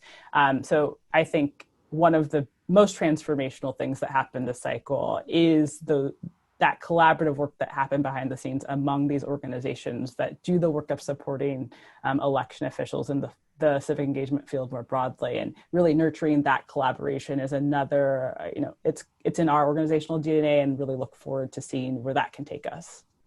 Great, thank you. And then the last question I want to bring up is one around what is the hypothesis on why Congress wouldn't invest more money into a well-managed election? I think this is something that has, continued to frustrate all of us, and is probably the same challenge that has precipitated the lawsuits against you, which is just this sort of massive partisan divide about whether states and versus federal governments should be funding this kind of thing, and then B, whether funding this at all is the right thing to do. But would be curious if you have any other thoughts on that.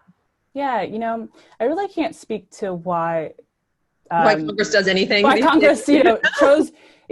I will say that it's really remarkable to me that we were, in a presidential election cycle and a national public health crisis, and that where we ended up was 10% of what election officials needed. I don't have an explanation for that. I don't think that there is one.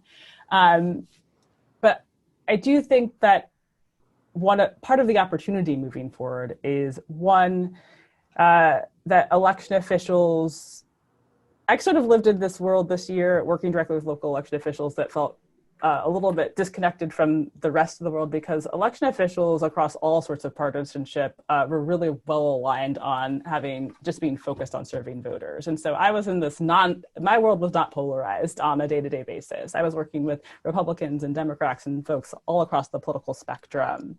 And I think that sort of that there's power in that the field of election officials are not divided. They understand that as a whole, to run good elections, it needs to be funded in a different and more sustainable way.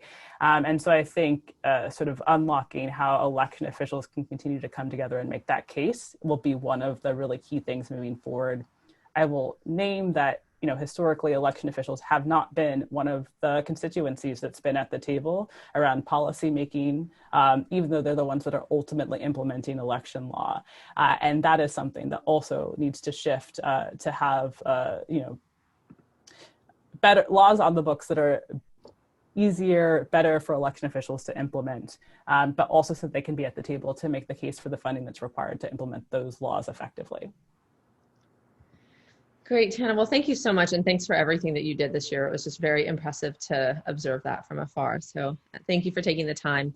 We're going to now transition over to Danielle Kreis, who is the Associate Professor in the School of Media and Journalism at UNC Chapel Hill, and his colleague, Brigitte Barrett, who is the research lead for the Digital Political Advertising Project, and have done just remarkable work tracking how each of the different platforms manage political ads and the democratic trade-offs that these different policies present. And I think, as we've noted earlier in conversation with Erica and others, how political ads are defined varies widely by platform. How they choose to address political ads varies widely. I think all platforms, for example, have introduced some kind of an advertiser verification process, and there are real pros and cons to that, which I'm hoping you guys will touch on.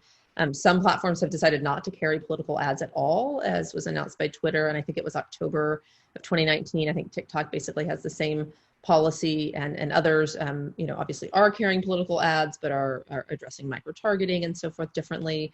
I think you guys have thoughtfully noted over the years how all of this regulation of political ads may, have a variety of democratic trade-offs, and B, can be shifting campaign activity from the regulated political advertising space, or at least the somewhat regulated political advertising space, to more organic content, which is, of course, itself less transparent. So, yeah, would love to hear your observations on all of this, including what you saw this year. And all in 10 minutes. Thank you so much. Yes, but no pressure. It'll be. Thank you so much for that, Kelly. I just want to say that we put in the chat a link to the website where we host all the various research projects that we've done, looking at things like differences in political ads and definitions on platforms, looking at speech policies, et cetera. What we wanted to do today, though, is something a little bit different, which is think about a little bit more conceptually the link between platforms, their speech policies, and democratic outcomes, particularly at a moment when I think there's growing concern that there is an erosion in things like democratic norms, there's an increase in things like political polarization, and more broadly, declines in sort of seeing the opposition as legitimate.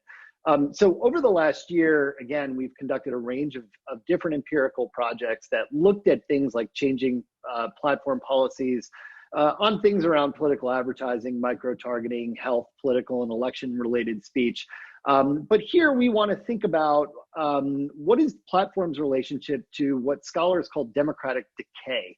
And that refers to a context where there's an erosion of democratic institutions, democratic structures, democratic norms, and ultimately democratic governance. And we think this is particularly important at this moment because we need to figure out what should platforms be solving for when they create new policies around things like advertising.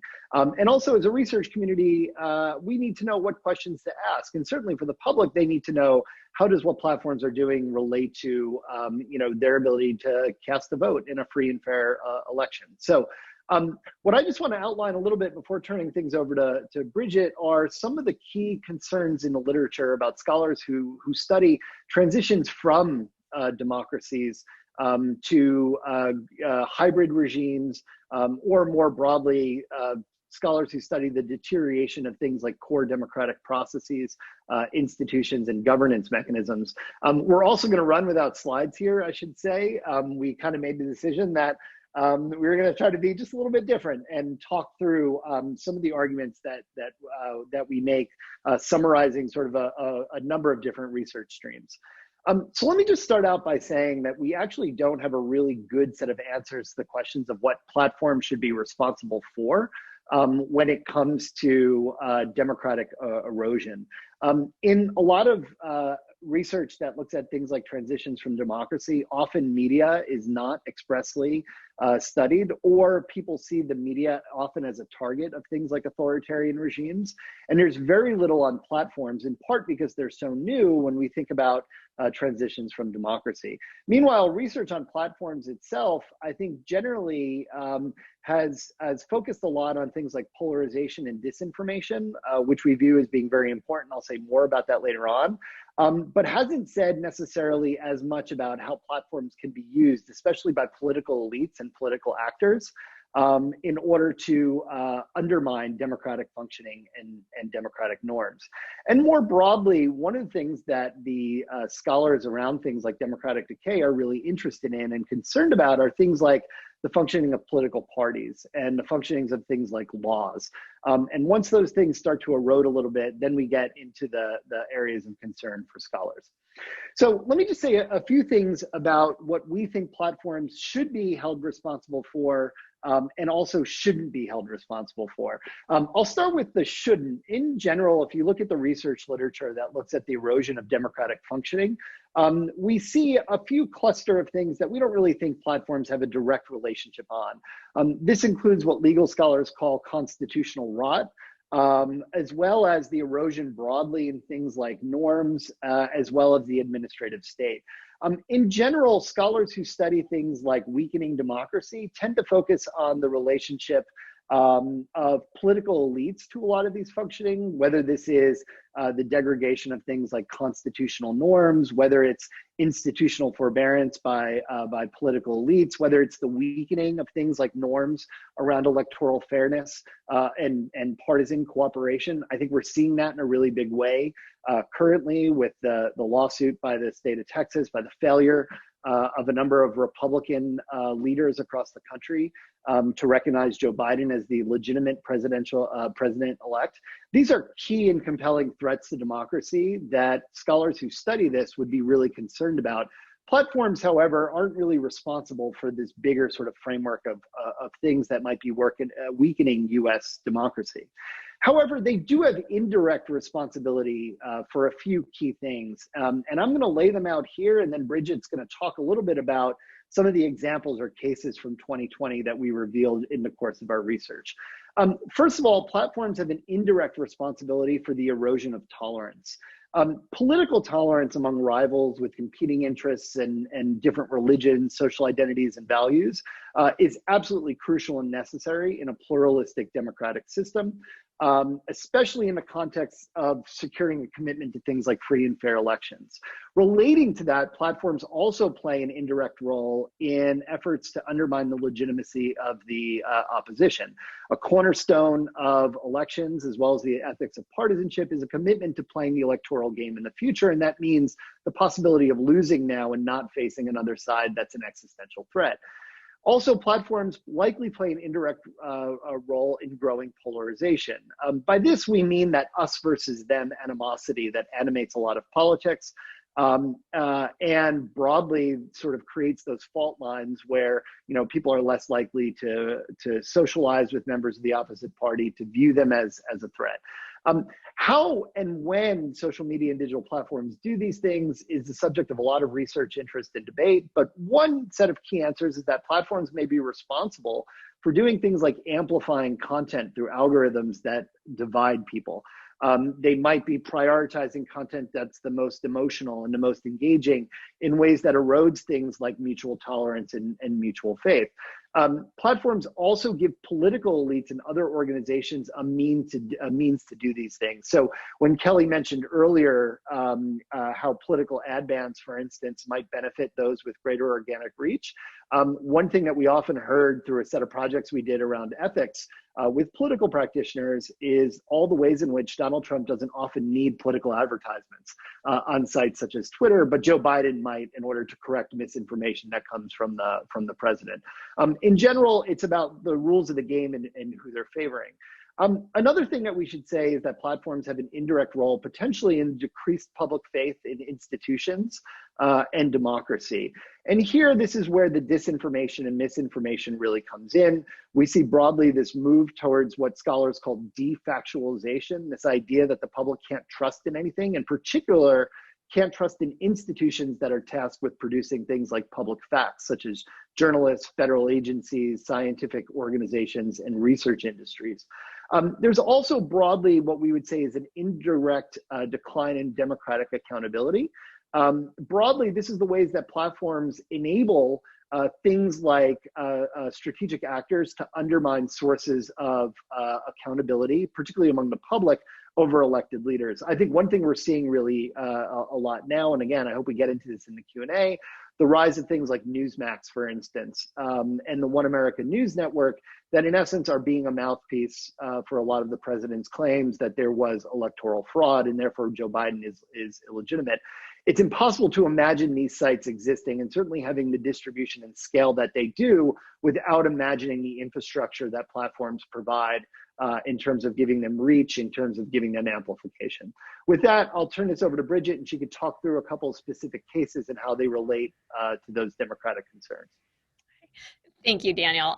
Yes, so as Daniel laid out, we do think that while social media platforms are in no way solely or primarily responsible for issues of democratic decay, we do think that they play an important role. And so what I'm going to do now is talk through some of the big policy changes that social media platforms have made recently, and broadly, how we think these changes address their role in democratic backsliding or not. So the three examples that I'm going to very quickly run through are the election delegitimization policies, the COVID misinformation policies, and the political ad bans. So to start with election delegitimization policies, just for background, before the 2020 election, Facebook, Twitter, YouTube, they had rules about no misinformation about the time, place, and manner of voting. So very strictly no lying about what day the election is on, kind of thing. But going into the election, they expanded those policies and their role in providing election information. They did it primarily by giving really easy ways to find accurate information, putting context and labels around false and misleading content, but also they created new rules that disallowed the delegitimization of the election process. We saw this as a pro-democracy move that really acknowledged their role in this space. Not adequately enforced, sometimes made very late in the game, sometimes made with an incredibly narrow scope, in no way perfect, but acknowledging their role in protecting democratic processes. And the second major policy change that I want to talk about is the COVID misinformation policies. Now, I know that COVID feels really far afield from democratic backsliding, but as the literature highlights, democracies suffer when trust in institutions suffer, and that includes public health institutions. So again, platforms took their role a lot more seriously around COVID misinformation. However, the execution was so problematic that it debatably made things worse in some cases. So by allowing things like the pandemic video to be posted, get viewed millions of times before being taken down and only taken pieces of it down, it's possible that platforms helped or heightened distrust in themselves and the media by poor and public institutions through poor execution. And finally, very quickly, political ad bans. So Twitter banned most types of political advertising at large, and Facebook and Google both instituted bans directly after the election. Google's was actually lifted today, so we're going to start to see new ads come out now. And that's a policy update that, by striving to remain neutral, solved for very few problems.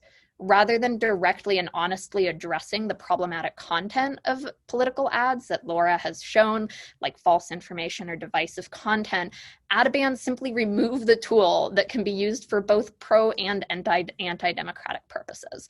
And so we don't see that type of policy as actually solving the problem at hand. And just very quickly, we do think this framework is important for productively directing critiques of social media platforms. As we've argued here, the effects of polarizing content or disinformation, these are more than electoral outcomes. This isn't a partisan issue in the typical sense, but a democratic issue. Thank you, and apologies for going over. Great, thank you both so much. And so an immediate question, and then if others want to sort of insert questions into the Q&A, please feel free to do so. What do you see as the main solutions here? And I have appreciated, your comments, and many of us have been talking about, okay, there's political ads, which are a little bit more easily governed because they are paid for. There's organic content, which of course is harder to govern given how we tend to hold our free speech values, particularly in the United States context. You have talked a lot, and I've appreciated hearing your thoughts on the trade-offs between, banning political ads entirely, which, gets rid of misinformation, but also gets rid of quality information and may have a demobilization, or at least isn't helping to mobilize voters. If you were in the platform's position, given the challenges that you've articulated around the erosion of tolerance, the polarization, I think many of your papers have discussed the real values trade-offs at play here. Where would you land? Yeah, I think that's a great question. And what I would say is I think one big concern is that a lot of the things that we identify are political problems that platforms are downstream from. But I guess I would start by saying, Kelly, to your question, is that it helps to be very clear-eyed about what people are solving for. And also to very clearly sort of think about all the different consequences of this. So for instance, I think as you rightly point out, like one thing that we've often heard from like Democratic campaigners, for instance, was the fact that, Joe Biden and other Democratic candidates often want to run ads to promote legitimate news stories to counter disinformation. And that, buying ads in that sense is an important way that they're actually able to correct things that are wrong. So, blanket ad bans and the like sort of take away a really important tool. I guess I would always err on the side of, first of all, I think to some of what Laura said earlier, transparency and disclosure and making sure we have robust mechanisms around that. Clearly definitions of ads themselves. I would say that, I think to Laura's point earlier, broader definitions helps us understand more of what's in the political sphere more generally. And then I think what I would say beyond that is to carve out very clear rules and clear enforcement of those rules to a lot of the speakers today that deal with especially existential threats to democracy as well as health. So, I think one of the challenges that Bridget touched on is that in the last year, we had how many different reversals of Facebook's policy about how they're going to treat, election-related information. And even within that, they had a lot of flexibility, shall we say, in how they interpreted those policies and who was the subject of enforcement from them. I think clearly defined rules that are deeply targeted at existential democratic threats enforced very clearly and fairly absolutely should be the way to go. Yeah, I remember this conversation years ago with Ann Ravel when she was chair of the Federal Elections Commission and first started sort of waving the flag of we need to regulate these social media platforms. And it was remarkable. I hope you guys, if you have a moment, can put in the chat box the paper. I can't remember when you had published it, but that really analyzed political ad governance practices across Facebook, Google, Twitter. I think you also included Reddit and Snapchat that just really underscored the huge amount of variation in practices, how quickly they change. And I think also just how painful it is to try and even untangle them. And I know that we're going to turn in a moment to Alex Stamos and Renee DiResta and what part of the project that they were running at the center this year basically was having to tracking, doing similar moves to sort of track election related policies overall, not just political ads. And we're pulling things from, tweets and, blog posts. And there just really isn't, not only is there not actual centralized regulation of these platforms when it comes to political ads, but there's just not even a centralized repository for all of their own policies, much less tracking across the different platforms. So I think that paper of yours was a huge asset to the field. With that, I appreciate we're at time. Thank you so much for joining us. And I'm going to transition now to our last group of speakers before we move to a panel with leaders from the tech platforms themselves. We're going to hear now from Alex Stamos and Renee DiResta. They together lead the Internet Observatory here at the Cyber Policy Center, and this summer launched the Election Integrity Partnership in collaboration with Graphica, the Atlantic Council's Digital Forensics Lab, and the University of Washington's Center for an Informed Public, where they were really focusing on surfacing and responding to election-related disinformation. And this was a fascinating project with a war room that was running around the clock that did just a tremendous amount of work examining trends and content, which were really different than what we saw in 2016. The actors behind that content, again, very different as I understand it, much less in the foreign adversary realm and much more from domestic influencers, legitimate, not fake accounts, and a lot of new techniques, paying local influencers and things of that nature. And then, as I was just saying at the end of Daniel and Bridget's remarks, they did a tremendous amount of work just trying to track platform policies across time and across, I think, Nextdoor, TikTok, Twitch, and a whole range of others. So would love to turn to you guys to hear about what you learned and plans going forward. And Alex, I'm dismayed to not see your holiday sweater from last night's party, but this is nice. This felt like a slightly less joyous occasion. So no ugly Christmas sweaters today. I appreciate that though. Cool. Okay, great. So we have a quick deck covering a lot of the same things that were discussed today. But what we would like to do is give a quick overview of the EIP, of what we did. And then Renee is going to jump in with her discussion of what happened of interest and what kind of our initial findings are. This is all a preview. We are working with our partners here to be doing a bunch of work on these issues and to be writing up a very long report on our findings. As Kelly said, this partnership was a coalition of 4 different institutions: ourselves, University of Washington Center for Informed Public, Graphica, and DFR Lab. It came out of work that some of our students were very lucky to go work at DHS CISA this year on election security. And one of the things they found was that while there was a lot of great work happening on kind of the core cybersecurity issues for which CISA had very clear capabilities and authorizations for, what was less effective kind of coordination on the government side was around disinformation.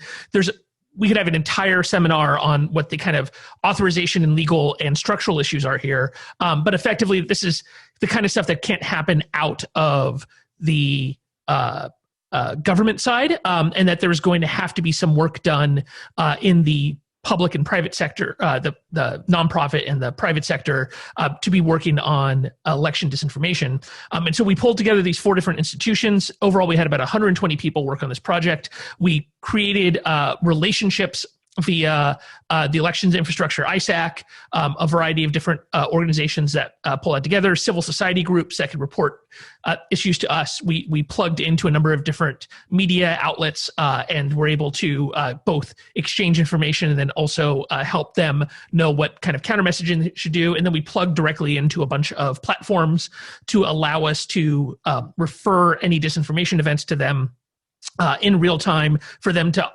action under their existing policies. We don't have to go into too much detail, but effectively kind of our goal here was to operationalize the kind of research that these 4 institutions did. The steady state going into the election was that 6 months after the election, all 4 of those institutions were going to write 4 different reports of all the horrible things that happened without having a lot of real great impact in real time. And our goal was to have real-time impact. Our goal was to operationalize our research, to have that impact, and then also to gather up data in real time that we could then analyze later, since one of the effects of moderation on this content is while the content might disappear or be taken down, that also means that it's impossible to study and to provide some kind of democratic transparency of what actually happened. And so we thought important for us to do this stuff in real time.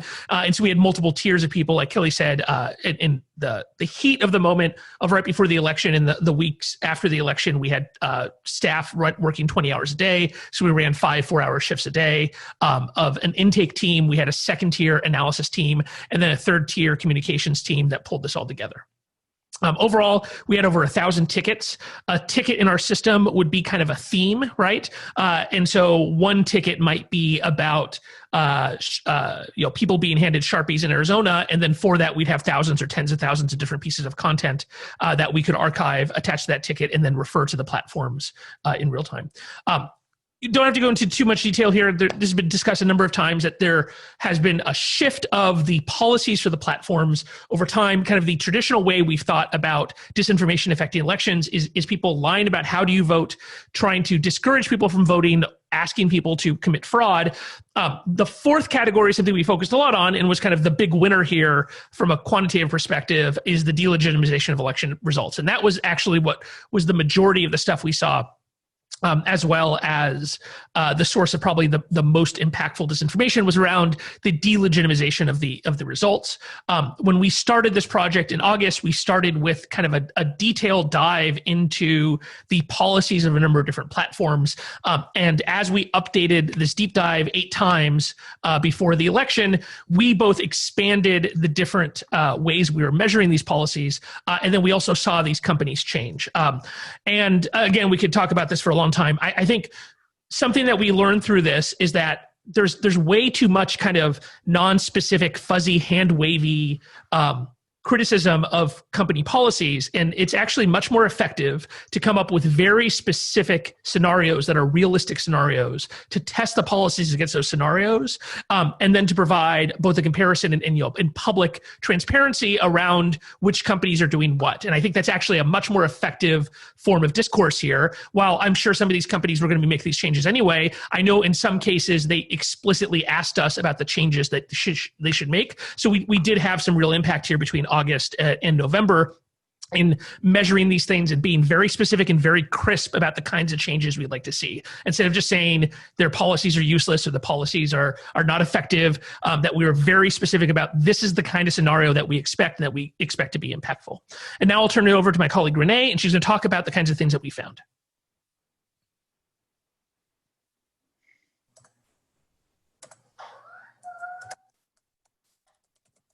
Hey there, it's telling me that my video is muted because the host has stopped it. So I'll just talk without you being able to see me, and that's fine. So EIP tracked, and there we go. Okay, now I'm getting a pop-up here. Okay, thank you. So now I'm getting all right. So EIP tracked and assessed narratives, tactics, and policies. So as Alex mentioned, we kind of gave the overview of the organization, so we can go to the next slide. There we go. So this is just an example. So what we would do is we would look at and understand big incidents. So incidents that were beginning to take off, incidents that were woven into larger narratives, and then the tactical process by which that dissemination was happening. We would look at adoption. We would look at whether things were beginning to go viral, what velocity they were traveling at. So trying to understand not only the content and the substance, but the mechanics by which it was spreading as well. Next slide. So, roughly speaking, as Alex mentioned, we had certain types of big themes. So as we've been going through our summary statistics from all of the tickets, what we really saw was it's a little bit cut off for me down at the bottom there, perhaps because it's not full screen, but that big spike is, of course, election day. And so we started to see narratives around ballot counting, which had been, of course, low chatter, really beginning to spike on election day. Things like vote by mail were consistently high. That's the purple line there. So while some things waxed and waned, there were other things like the constant emphasis on the illegitimacy of vote by mail, the purported illegitimacy of vote by mail, that continued throughout. Next slide. So we worked to ensure that we understood all of the major narratives that emerged. Some of them we watched emerge. So some of them our proactive detection and our monitoring teams found before they even reached their first 1,000 followers. Others, we wanted to make sure that we could understand how that, how something had happened, how a narrative had emerged. And so as our tier 1 analysts worked nightly shifts, or some daily and nightly shifts, we would be able to see what was emerging, what incidents were likely to fit into other narratives that we had seen, and ways in which these things would be interrelated. Incidents that emerged several months prior to Election Day were picked up and repurposed again on Election Day and in the days after. So it's important to understand that one of the valuable things about our ticketing system was that we could look back and say, right, that Sonoma ballot story, we first heard about that a couple months ago. Here it is again in this other context, as an influencer puts it out as, here's even more proof. Remember back when that thing happened in Sonoma. So we had the ability to track the growth and the incorporation of incidents into narratives over time. Next slide. So one of the posts that we wrote was look at what was going to happen on Election Day and then post-Election Day. So we really tried to bucket according to timeframes as well, recognizing that while there was going to be a spike of misinformation on Election Day, it would likely change tone and tenor a little bit. So we wrote a post really detailing what was going to happen on there, particularly as mail-in ballots were counted. Unfortunately, most of the things that we alluded to in this post, even though we could predict them, they were largely unpreventable. So sure enough, the legal complaints and affidavits tied to things like wild conspiracies, but also allegations of voter fraud from missing and found ballots, all of that did in fact happen. Assembling evidence to fit the narratives was what I was describing, where past incidents were picked up again. And even though, occasionally there was like a micro narrative around the incident that would then be fed into a meta narrative, trying to use it to discredit the election overall. Next slide. So here's again an example of that slide that I had showed before, shocking, 1,000+ mail-in ballots found in a dumpster in Sonoma. That was referenced again, these sort of decentralized one-off incidents in the 8 weeks prior to Election Day were referenced again, particularly as mail-in ballots did trend blue as election experts predicted.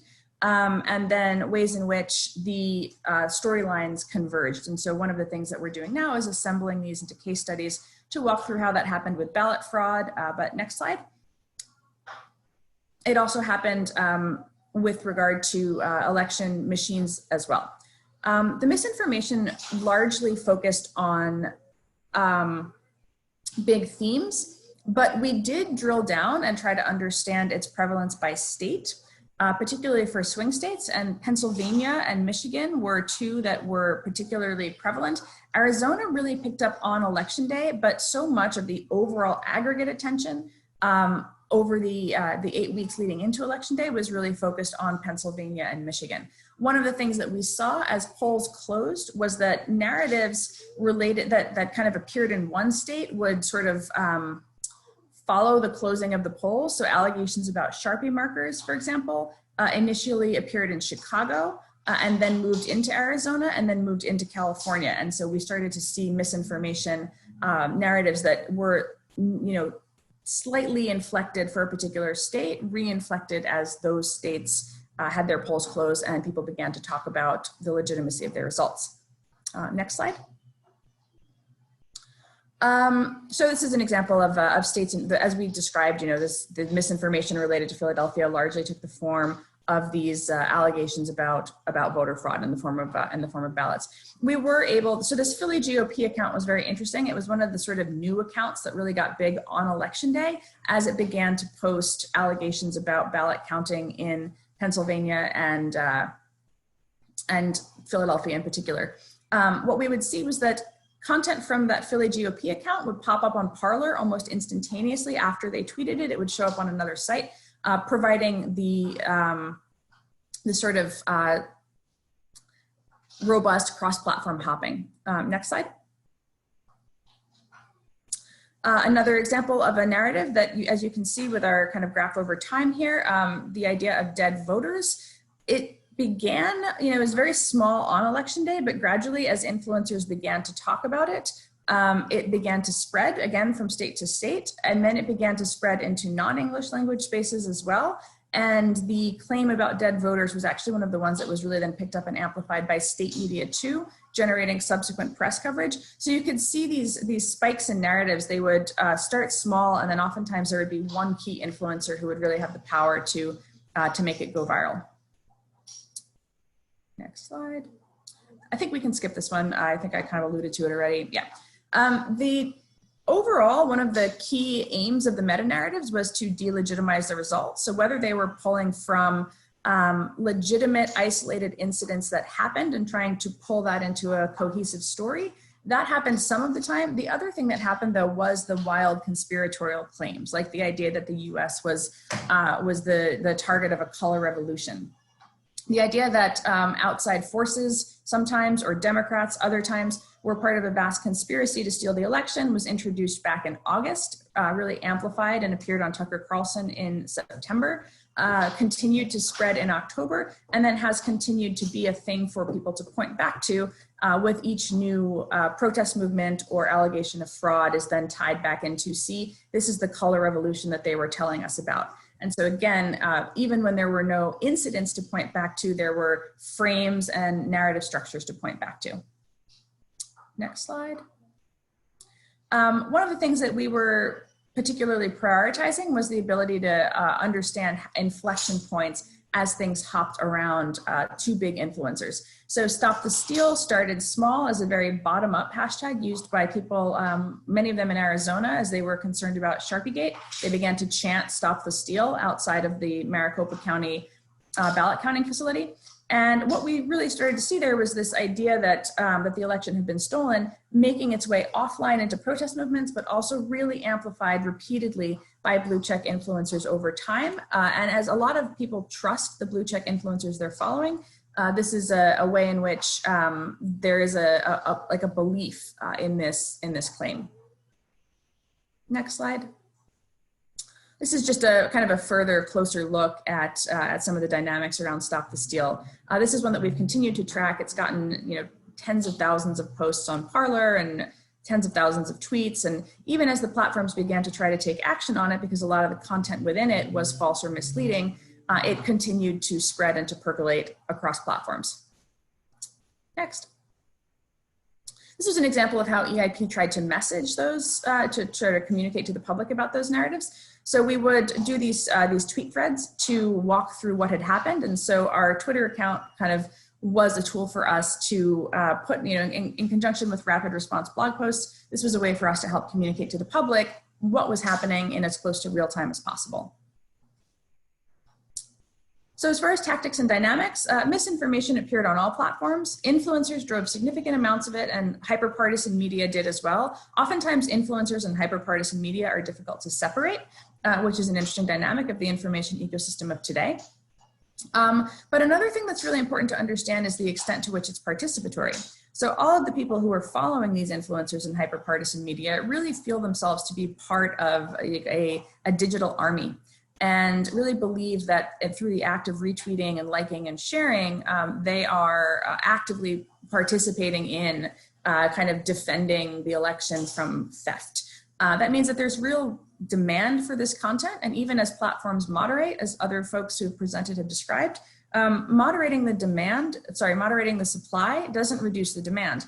And that's one of the reasons why, as the platforms began to crack down on things like Stop the Steal, they began to pop up on Parler and others. One of the things that we'll walk through in our report are different tactics by which this happened. I know we're short on time and want to do some questions, so we can kind of move through this one quickly. A lot of the, it's hard to falsify claims like "my friend told me." And so that was a dynamic that we saw time and time again. We also saw a lot of what we would call sort of repeat offenders, where they appeared in multiple tickets, numerous tickets, in fact.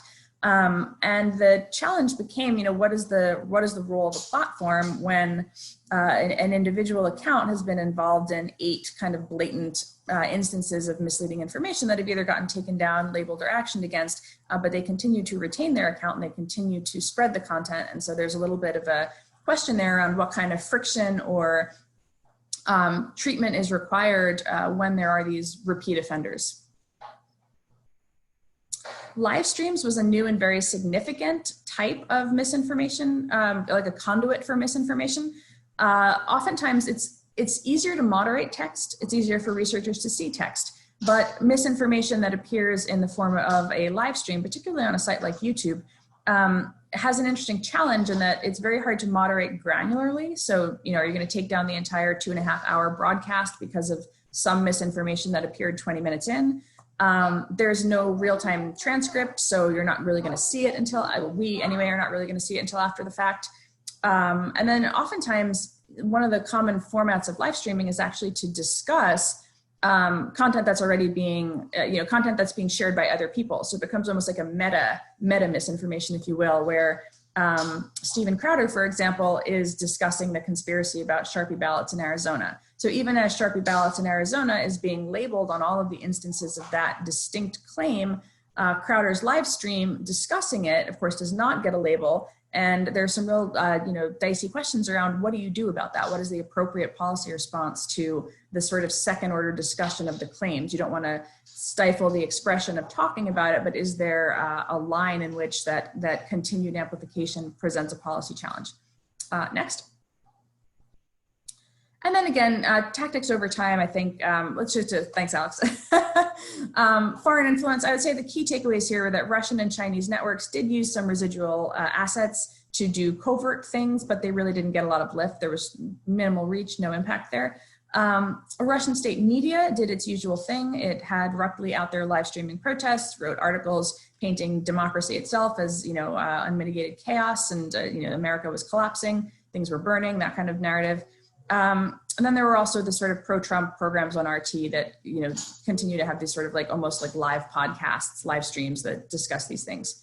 And then I'll do this one final slide. Okay. I was just going to say the last piece was Iran. And that was the one area where we did see what we could plausibly call foreign interference in the form of Iran pretending to be the Proud Boys, sending out emails to compromised email lists that had been found on the dark web, alleging that, threatening voters. Sorry, I thought as the host, Stanford being the host, we have to be the ones that actually follow the time of recommendations. I completely understand, yeah. Yes, but I want to save at least 5 minutes, so we're just going to cut our break a little bit short because this was fascinating. We have a whole bunch of questions. I really wanted to get into your guys' grading of the social media platforms, but given that we're about to talk to them right now, I won't put you in that position just yet, but maybe we can get to that in the Q&A at 12:30. But 4 questions I want to try and raise in the next 5 minutes, if we can pull it off. 2 related to really understanding the problem a little bit better, and then 2 that are more on the solutions side that have come from the audience here. So on the problem side of things, how much of this did you get the impression was centrally organized? You were talking about things popping up on, have we decided it's Parler or Parlay? I haven't quite landed on this one, but popping up in multiple places very quickly. So there's a question about how much was centrally organized. And then there was a question from much earlier in the day that I've been saving just for the 2 of you, which was around new platforms, concerns that you're observing there, and even gaming platforms. Someone had mentioned, I think, Animal Crossing or things like this. So those on the problems, and then I'll get to the solutions one in a second. On the sort of secondary new platforms, and we say Parler now, there's going to be a lot of short-term activity because, particularly as the platforms have cracked down on some of the more communities in which certain members were a little bit more prone to violent rhetoric around Stop the Steal and things like that, those users did kind of migrate over to Parler. That's, of course, an active strategy. Claiming that one is censored and that in order to find out the truth and follow this influencer, you have to be on Parler is a marketing tactic for Parler. However, that said, we are kind of looking forward to 2 months out when we'll have some more visibility into to what extent those platforms stay active. Right now, they are a place very much an echo chamber in which the President Trump has been reelected, and there's been a vast conspiracy to steal the election from him. And so, if you go and open the app and follow some of the folks in there, that's what you're going to see, and that's a little bit of a. I think one of the real challenges for us is understanding to what extent that has impact. If those folks then take that belief and either withdraw from the democratic process or potentially behave in a radicalized way against the new administration. Great. Thanks, Renee. And then some questions on the solution side. I think it was really helpful to see what sort of content was trending and who was behind that. And I heard in terms of tactics that we were really seeing many more social influencers, so not fake accounts. But so how do you guys think about the kinds of interventions that might work given the kinds of new tactics that we're seeing? And then there was another question earlier around how the social media platforms seem to have really stepped up in this election cycle in the US. And I know you guys have done a ton of work in Saudi Arabia and Iran and China and elsewhere. What do we think it will take for those policies, if we think they were effective, to be deployed in other contexts? Yeah, I mean, on the solutions, it starts to get hard here because one, foreign influence is not there were attempts, but there's no evidence that there's any kind of effective foreign influence in this election cycle. And so the policy frameworks around foreign influence are much easier and cleaner to implement than ones around domestic political actors, especially ones that are well known and are like kind of legitimate actors in the political sphere. And so the solutions are going to have to be about, I think, one, having rules that apply to the high-end actors that are more aggressive than less aggressive. I'm not going to give grades for companies, but I think for all the platforms, the biggest problem for them was the people with the largest audiences, for whom I don't think any of the platforms fairly apply the rules to the people on the really high end. And it was only very recently, for example, that YouTube would start, they just way post facto enforcing some of the rules against election disinformation, where they would actually punish people instead of labeling, for example. And that's the kind of thing that is going to have to become the standard in the beginning, is that they're going to have to set fair rules of, if you violate these policies so many times, that you are going to have some kind of punishment. I don't think it's just the death penalty. Like, you have to have a reasonable progression, a ladder here, so that you have a reasonable alignment of goals here. But if you shut them down for 24 hours and then 48 hours and then a week, what you do is not only motivate these large actors to no longer push disinformation, but you'd also maybe take them out of really intense. If you saw some of the graphs that Renee showed, you could see how 3 or 4 influencers together can make something trend. I'll say the things that aren't going to fix.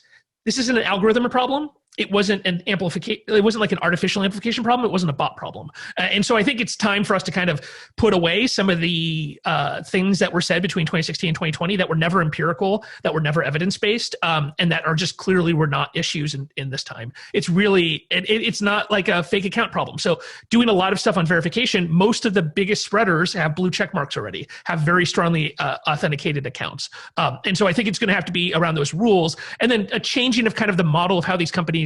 If you have 1 million viewers on your YouTube stream, you are no longer just like a normal person who is spreading, who has like a free expression right. YouTube has effectively become like a Time Warner Cable for you, right? Like, there's some of these folks, especially on YouTube, some on Facebook Live, have viewerships that are close to like the daytime viewership of CNN. And so I think the companies are going to have to treat people like that. They're going to have to treat them differently, because there is more of an editorial responsibility if you're giving people the ability to take one stream and to amplify it out to 1 to 2 million people. Great. Thank you guys both so much. This was fascinating. I hope you're able to stay. We'll have a fuller Q&A at 12:30, and I imagine there'll be more questions to get to then. Right now, we're going to take a 5-minute break, so we'll come back just a couple minutes past 11:30, and then we're going to turn to a conversation with the platform. So Alex, that was a good tee up for that. All right.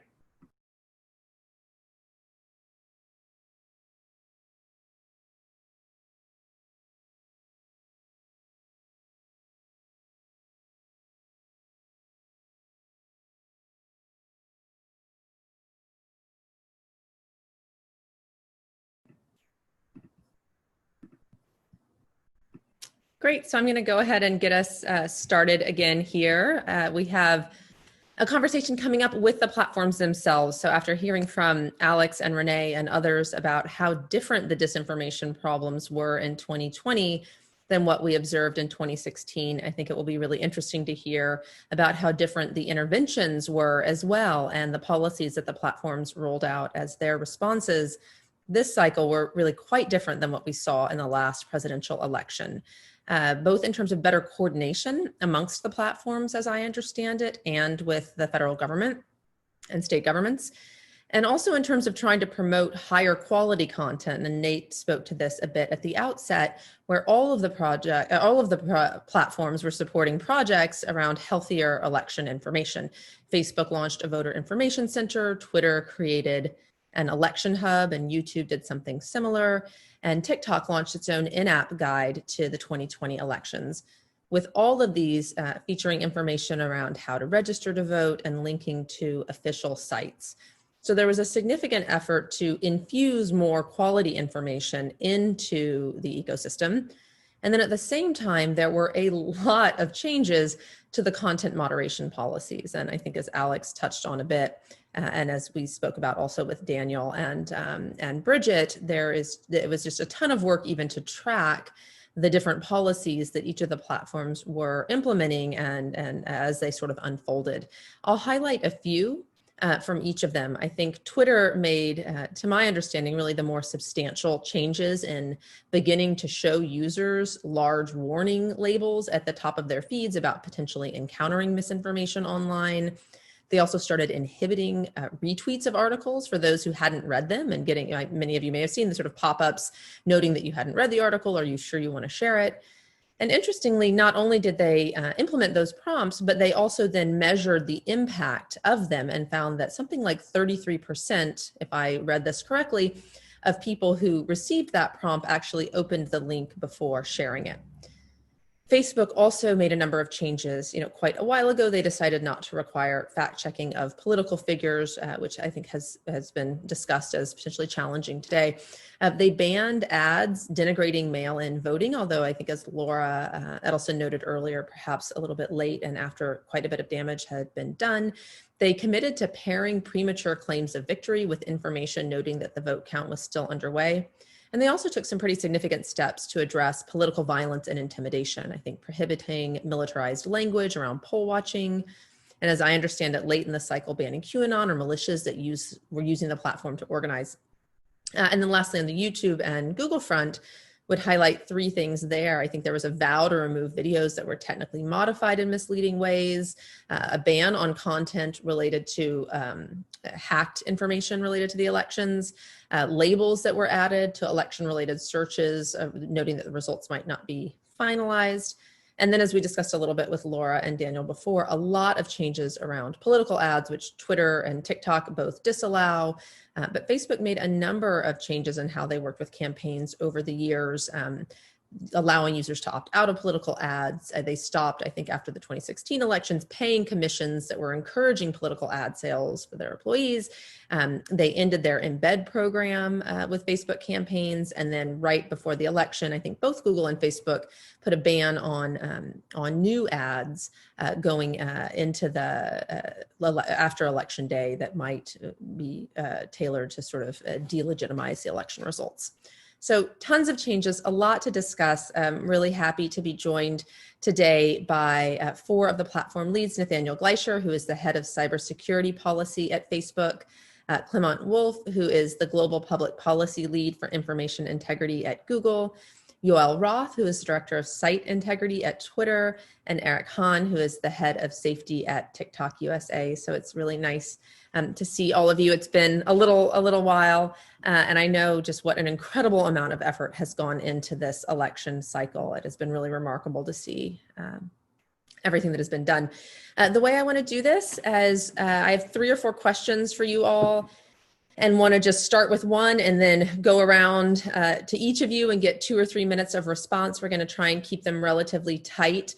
And then once we get through each of your responses to these 3 or 4 questions, we're going to go ahead and open it up to Q&A. So maybe with that, we'll just go ahead and get started. And the first question, I did my best to summarize the different threads that I have been tracking this election season, but wanted to hear from each of you, the 2 or 3 specific policy changes that you made that you think were most impactful this year, by which, and particularly if you actually have data. I know this has been a question, for years, I think back even when fact checking was first sort of rolled out through the platforms of what do we know about the impact that these interventions actually had.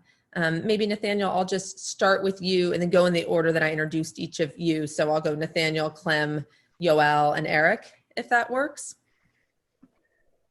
Sure. Thanks, Kelly. And first, just thanks. I'm glad to be here and be part of the discussion. I really appreciated the earlier conversations and hearing Alex and Renee talk through some of what they've seen heading into the election was interesting, particularly because how closely it aligns with some of the things that we've seen and I think our partners in industry have seen. And so the one framing point that I would make is I think the biggest difference between 2016 and 2020, and really it was night and day from what we saw, was that you had defender teams across society that were working closely together to tackle this. You had teams in government, at FBI and DHS, you had teams at the platforms, you had teams in civil society, and it really was a very collaborative effort to find and expose this stuff. And I think that made a huge difference. It's an interesting point that a lot of the conversation this time around focused on domestic deception and authentic actors. And I think those are really important factors for the discussion. I do think it's worth remembering, though, one of the reasons for that, I would argue, is so much work has been put into inauthenticity on these platforms that it is much harder to be a deceptive actor and use fake accounts. And so it's not a static world. We have to recognize that both of these threats exist at the same time. There are domestic actors and foreign actors that are both interested in this. There are people speaking in their authentic voice and people using fake accounts. And we still see both of these around the world. And you have to tackle each of these problems, recognize they're related, but not identical. To your question, Kelly, I think the two most important lessons that we took away from this and the changes we made going into it. The first is, and Alex mentioned this point about not thinking just about one level of enforcement. We've really tried to build a continuum of enforcement. So if you are doing the most aggressive, most deceptive, most violating thing that we see, which is running networks of fake accounts to mislead people, all of that comes down. And then below that, you have a gradation of enforcement.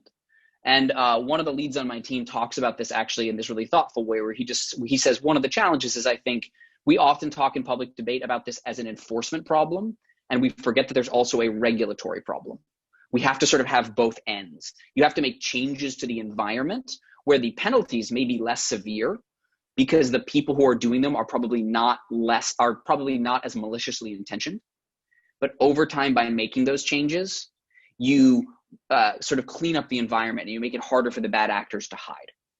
Really implementing that continuum of enforcement made a big difference for us. And you can see that we have our CIB enforcements that I think everyone tracks. We also began publicly talking about broader inauthentic behavior enforcements, which are more about concealed or manipulated amplification as opposed to manipulated identity. And many of those start with warnings. They start with limiting access or taking other remediary steps that aren't removal until these actors sort of get more and more problematic. And then the second thing is recognizing that influence operations or deception are most effective in times of uncertainty. This connects to what Nate has been talking about for some time. And the more that can be done to get out accurate information is incredibly important. We focused on that through our Voter Information Center in two ways. One is putting labels on claims that were false and problematic, particularly around the election. And the other is getting out ahead of claims and getting accurate information about how the process works out there for the public. One of the key lessons of perception hacking is that one of the best ways to counter these efforts to play on people's fears is to get there first with accurate information. And it was a case where you really did need a partnership, because I think the platforms are in a very good place to amplify these messages, but our voice isn't necessarily the most expert voice on many of these questions. And so we would work with like the Bipartisan Policy Center and other independent research groups to amplify their own assessments so people could see that. You'd asked about statistics. One statistic that is a really interesting piece of context, Kelly, on this about warning labels, because I think people talk a lot about how impactful they are, what impact they have in different circumstances. In the coronavirus context, which is connected here, we saw that over one particular month when we put warning labels on claims, so we removed a whole bunch of coronavirus content that could lead to physical harm. And then we also labeled potential misinformation that didn't reach that threshold. And we found that when those labels were on, something like 95% of users didn't click past them. They saw the label as an interstitial and didn't look at the underlying content. So I don't think we should think about labeling as a panacea like anything else. It is one tool you can use. It is interesting, though, to see when you put the different tools together, you think about labeling, you think about soft enforcement, you think about harder enforcement, and you think about regulatory sort of changes at the base, you can start to contain this. Thanks, Nathaniel. That's really helpful. And I am tempted to ask you how you all define real world harm, but I will keep it moving around, and maybe that will come up in the Q&A later. Clem, would love to hear your thoughts. Sure, and thank you, Kelly, for having me. It's a pleasure to be here. It's been a while. It's an important conversation.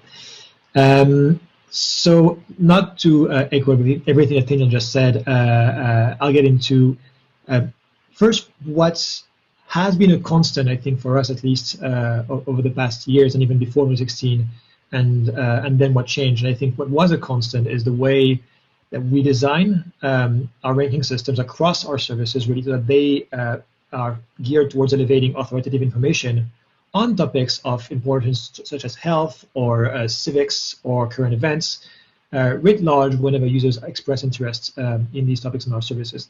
That's important because it's a very powerful way for us from the get-go to start by empowering users with the kind of information they might need to navigate this election cycle.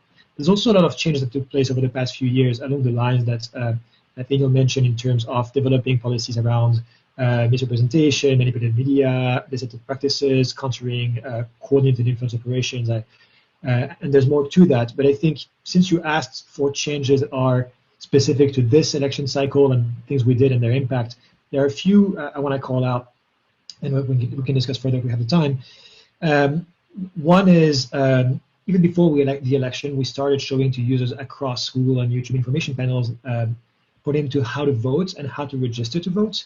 And where to vote, and those were, of course, we hope helpful for users in terms of navigating the complexities of the COVID election and the changes that it might mean for them in terms of how to exercise their rights. These information panels, just for a metrics perspective, were seen, I think, more than 500 million times across our services. Then, in addition to that, we sent reminders to users about making sure that they know how to register and how to vote across Google Search and Maps, and those were seen, I think, more than 2 billion times. And finally, and more importantly, on the information panel side, after the election, or rather, as at the moment of the closing of the polls on November 3rd, we started showing across Google and YouTube information panels pointing to real-life tracking by the Associated Press of election results that enabled people who were interested in this election to know exactly what the status was in terms of counting the votes. And those are still live today. These information panels have been seen more than 4.5 billion times at this point. So that's on the sort of elevate information that is authoritative side of the house. And then to speak of policies, you mentioned it, and I think it's worth calling out. Another thing that happened at the closing of the polls on election day is that we started enforcing a policy that's designed to address contexts which are particularly volatile and where there's a lot of uncertainty in our ads platforms, and that's a sensitive events policy, which meant that as of the end of day on November 3rd and up until indeed earlier today, it was not possible to run ads on our services that related to the elections, its outcomes, or its candidates. And that's been, I think, as other panelists before have pointed out, debated, and there are good reasons why this is an important conversation to have. But by and large, we felt it was helpful in making sure that we were not inadvertently enabling or amplifying the kind of confusion and the kind of issues that we knew were going to take place after the polls closed. And so to give you a sense of scale here, that meant that more than 5 million ads were paused during that time. Oh, great. Thank you, Clem, for that. Now, Yoel, would love to move to you at Twitter, where some of the really more surprising moves, I think, came this year and that were, I think, widely lauded by a number of experts in this space, and would love to hear more about how you thought about those and what you saw as the biggest changes. Yeah, thank you, Kelly, for hosting this discussion, and to the entire team at Stanford for organizing this.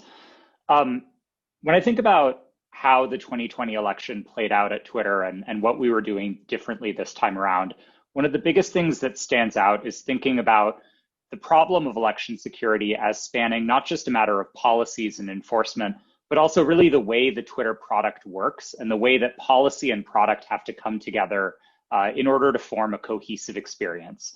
In advance of the election, we did what every platform has to do, which is iterate on our policies. policies are always going to need to change based on what Clem referred to as the COVID election. They're going to need to keep pace with the times we're living in. But we also had to think about what the experience of enforcing those policies look like. There's been a lot of discussion from folks like Evelyn Dweck and others about the move beyond the leave up, take down binary. And I would say that's been a major source of inspiration for us at Twitter as we think about what it looks like to enforce our rules going forward. And so we worked first on updates to our policies in advance of this election to address some of what we believe would be the most harmful forms of misleading content that could show up on a platform like Twitter in this context. Things like misleading claims about safety and security issues at polling places in light of the pandemic, or claims that try and undermine public confidence in the election.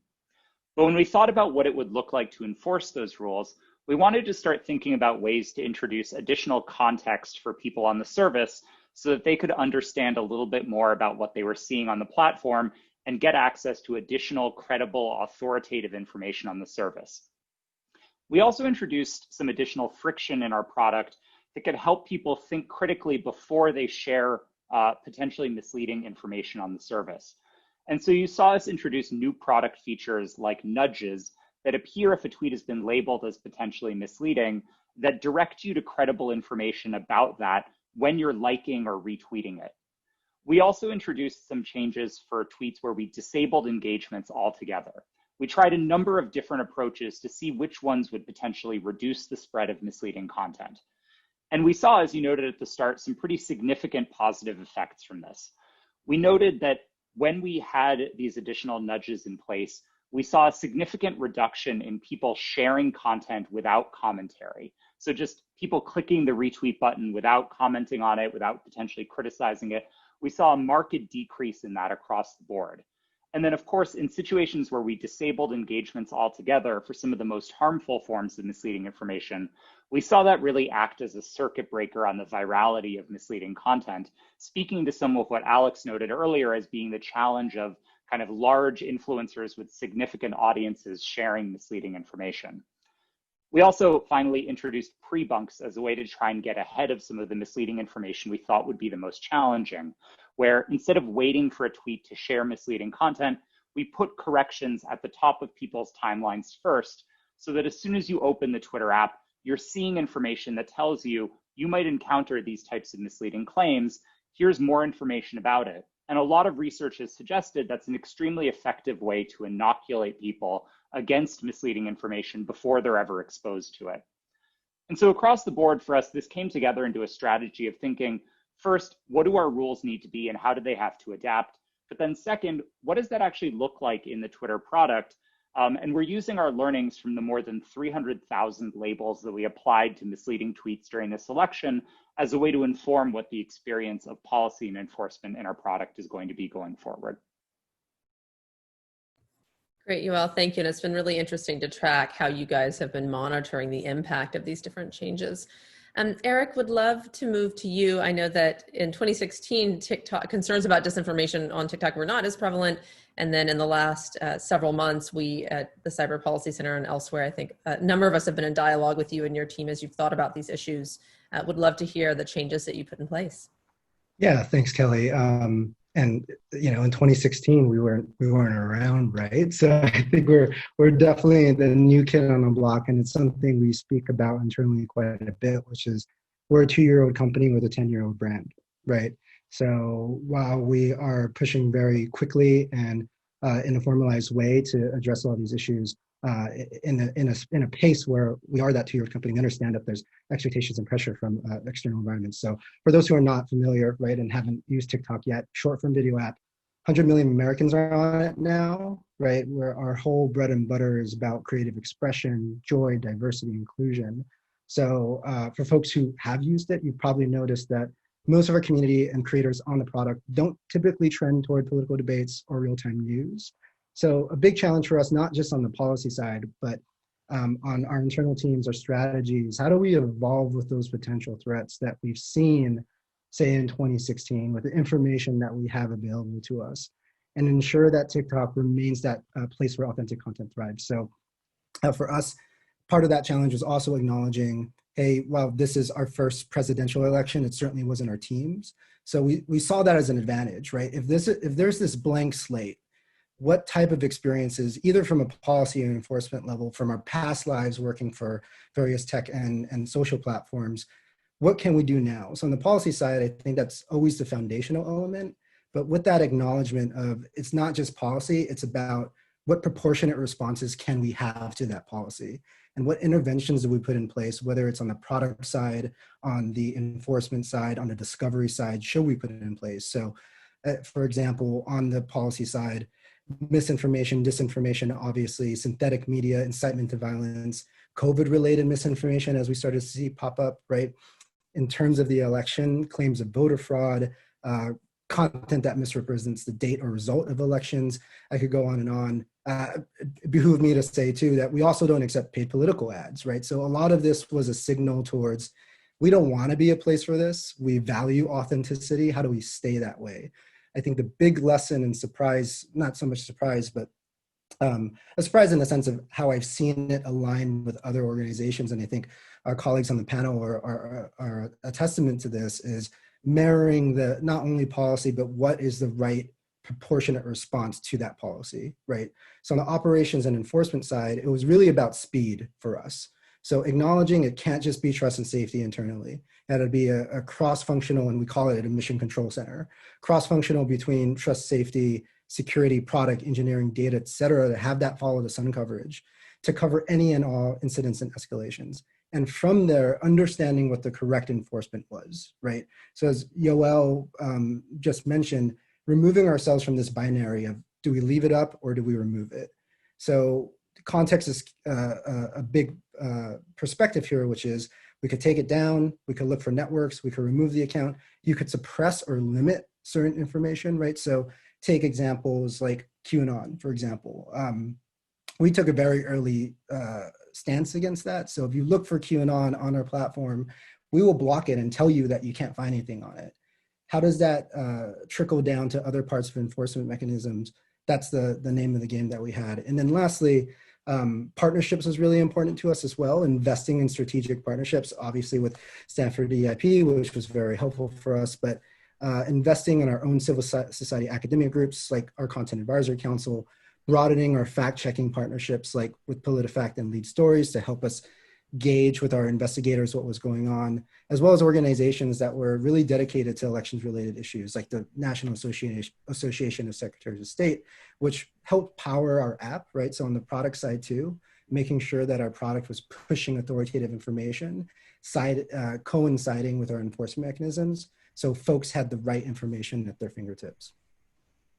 Great, thank you, Eric. And I'd love to now, I think you guys cited a number of policy changes that you made, both to promote healthy information and to try and address misinformation. And I think in part because there were so many policy changes that we observed in this election cycle. And as I noted, I think Alex and Renee and their team were, trying to scrape these policy changes from tweets, from blogs, and so forth. If you were to name just one policy that you think you were policy change that you think you were most proud of, or you think had the most impact here, would love to do just like a 30-second each lightning round of what that policy was and why you think that was helpful. Recognizing that there were so many different things that you all did, I think that would be really helpful for all of us in understanding, how to think about prioritizing these.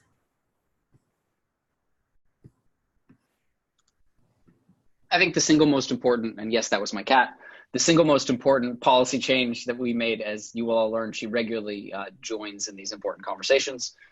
The single most important policy change that we made was the launch of our Voter Information Center, and boosting authoritative content. Adding that piece was so incredibly important, both to labeling content and pre-bunking, getting it out in advance. I think there were a lot of technical, there were many other changes that I could mention, and I know we will all talk about them in detail, but at a very high level, recognizing the importance of that and building that as part of the strategy was absolutely critical.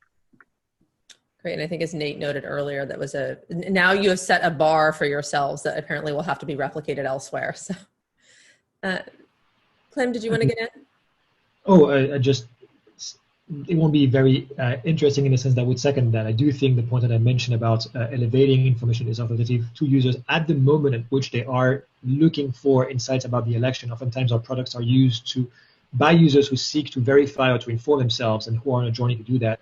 Being able to show them that relevant information from sources like state election officials or county officials in real time was really helpful across our services, both in the form of search results, but also dedicated information panels or labels across YouTube. And so that, to me, takes as the most impactful and important thing with it. Great, thank you. Yoel? To be a little bit different, I'm going to say one of the changes that we've made, along with many others in the industry this year, have been rolling out labels on state-controlled media outlets. As Alex and Renee noted, increasingly, as some of the inauthentic activity and fake accounts were much less successful this year than they were in years past, we saw some of the adversaries in this space shift to using state media outlets to try and advance some of their narratives. And I think the absolute most important thing you can possibly do in those situations is provide absolute transparency to people about what it is that they're seeing. It's a change I'm really glad to see roll out across the industry. And it's the kind of transparency and context as a mitigation for mis and disinformation that I think is critically important. Yeah, thank you for that. And I appreciate the conversations early on that were, well, how do you think about the BBC and, PBS or, things like that. So Eric, thoughts on this?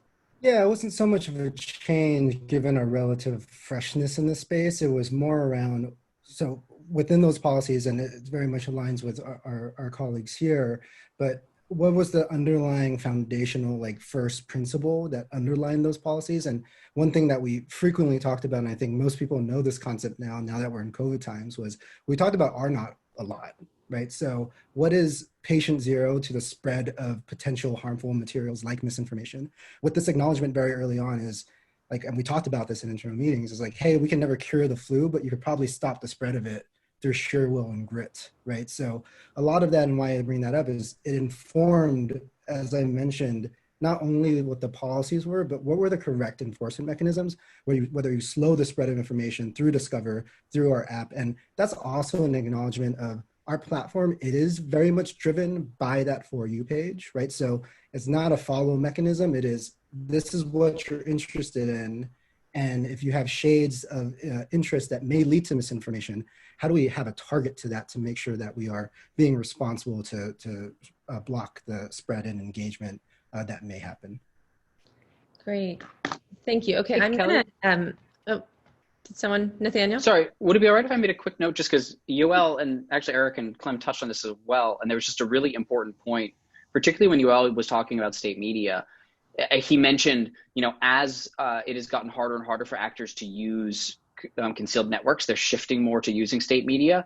I think it's just a really good reminder that we have to start from the assumption that the threats in this space are dynamic and that the threat actors are adversarial and they keep evolving. So the things we saw 2 years ago don't look like the things we're seeing today. And so you have to think both about how do you counter the threats that we're seeing today, but also where are they going to move next, and how do you get there ahead of them so that when they get there, you can sort of catch them and contain them there as well. Yeah, I think this arms race point has been plaguing us for a while. I appreciate how much you guys must be thinking about that. And actually would love to get later to, if you have predictions on where things are going next, would be happy to hear those. So I have one more question I wanted to pose of my own, and then we have about a dozen questions from the audience that I'm going to try and group into 3 or 4 categories. And so I'm really going to try and do a lightning round of sort of 30-second answers from each of you so we can try and get to all of them. I wanted to ask, biggest surprises, biggest challenges, the hardest policy decisions that you had to make this year. Would love to hear what really stood out for you. Should I go first? Are Sure. You doing the same? I think the biggest surprise, there was a lot of expectation of focused foreign deception targeting this election. And we took down about a dozen campaigns targeting the US. Well, it was interesting, though, how much those campaigns had shifted and how comparatively ineffective they were. And I think that's a testament to the work that everyone here has done. I think that was actually quite surprising. And one of the hard questions, I think one of the really hard challenges we grappled with, and others on this call, on this discussion grappled with, was the question of what to do as the early reports were coming out about the laptop potentially linked or supposedly linked to Hunter Biden. And it's a really good reminder. I think there's a lot of work done thinking, how do we deal with these threats? But we have to remember, you very rarely operate in a world of perfect knowledge. When a claim is made, you're not going to know whether it's run by a foreign actor. You're not going to know all the context behind it. You have to act ahead of some of that knowledge, which is why the soft action response and having a continuum of enforcement is so important. Because when certainty is a little bit lower, you may want to take some signaling action, but you may not want to go all the way. And how do you balance that? I think that was a very challenging point, but it was an important one for everyone who was working to protect the election. Yeah, I think we were all thinking about you guys when the laptop piece came out. Other thoughts on this in any particular order? Sure, I'll jump in. I mean, to start with the obvious, the biggest surprise of this year and certainly a challenge was the COVID-19 pandemic. It goes without saying, but what it did in terms of affecting how our teams were in a situation to do their job and deliver on their plans. We had started preparing for this election a while back, even before the beginning of 2020. None of us had planned, of course, for disruptions in terms of how we would coordinate, of the time people would have available, on the ability to execute when people were becoming caregivers at the same time that they were trying to do their jobs, and of course on the changes it would mean for the structure of the election itself. So it's been a huge, people have really risen to the challenge, and that's a good moment to give a shout out to the many people across Google and YouTube who just really took on a whole different thing than what they were expecting. With that being said, I think that another, if you were speaking of difficult decisions, what stays with me to expand upon Nathaniel's point is the general rise of conspiracy theories this year as a very gnarly issue, an object that we all have to grapple with. It's not specific to the election context. We've seen those arise as well in the COVID context, and certainly it's a growing dynamic. But they are very complex to keep track of in terms of how the narratives evolve. I think Renee and Kate Starbird at the EIP have done excellent work in doing just that. But how they move cross-platform, how they adapt, how resilient they can be, what are the best ways to address them, I think continues to be something we'll need collectively to work on. That's why I really do believe in the value of elevating information source worthy and valuable as opposed to just looking at the removals lever, because I really believe context can help. But of course, also whenever it is the case that these conspiracy theories can veer into real-world violence or harm, that's also why we need to have strong policies, and we do, that we can enforce for such cases. Great, thanks. Other thoughts on this? I can just briefly jump in by noting, I think one of the challenges we all expected going into this election was the way in which mis and disinformation were going to be broadly distributed issues. It wasn't just going to be social media accounts. It wasn't just going to be something on Twitter. It was going to be a whole of society challenge. And I'll say one of the things I was pleasantly surprised by this time around was the way that collective resilience played out. To give just one example, the narrative of Sharpiegate, which related to the use of Sharpies to complete ballots in Arizona, was one of the early viral conspiracies of this election cycle.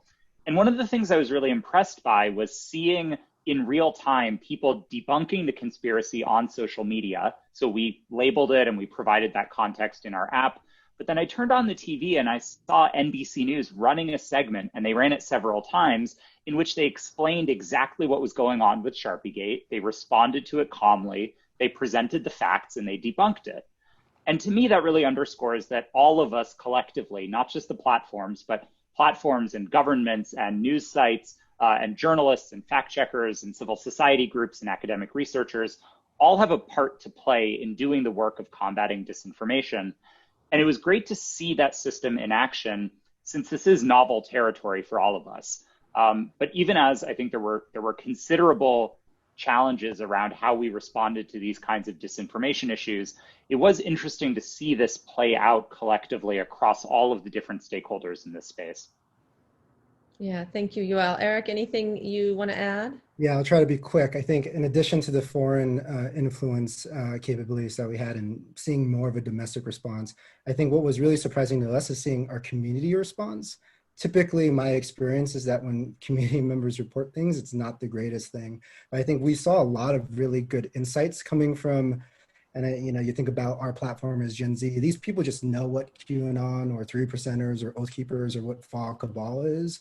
So that was really interesting of like, hey, this is actually a signal that's really useful for us, not just within our threat and risk intel partners that we're having. So that was a nice, surprising and refreshing thing to see. I think the challenge that we saw and we were prepping for within our scenario planning was the rise of incitement and hateful ideology groups, right? So as I mentioned, 3%ers, Oath Keepers, Proud Boys, obviously, as was mentioned in one of the debates, starting to see more of an uprise there in coordination with mass mis and disinformation campaigns. So it kind of went hand in hand. It honestly made things easy for us because there were so many signals and attributes that you climb onto.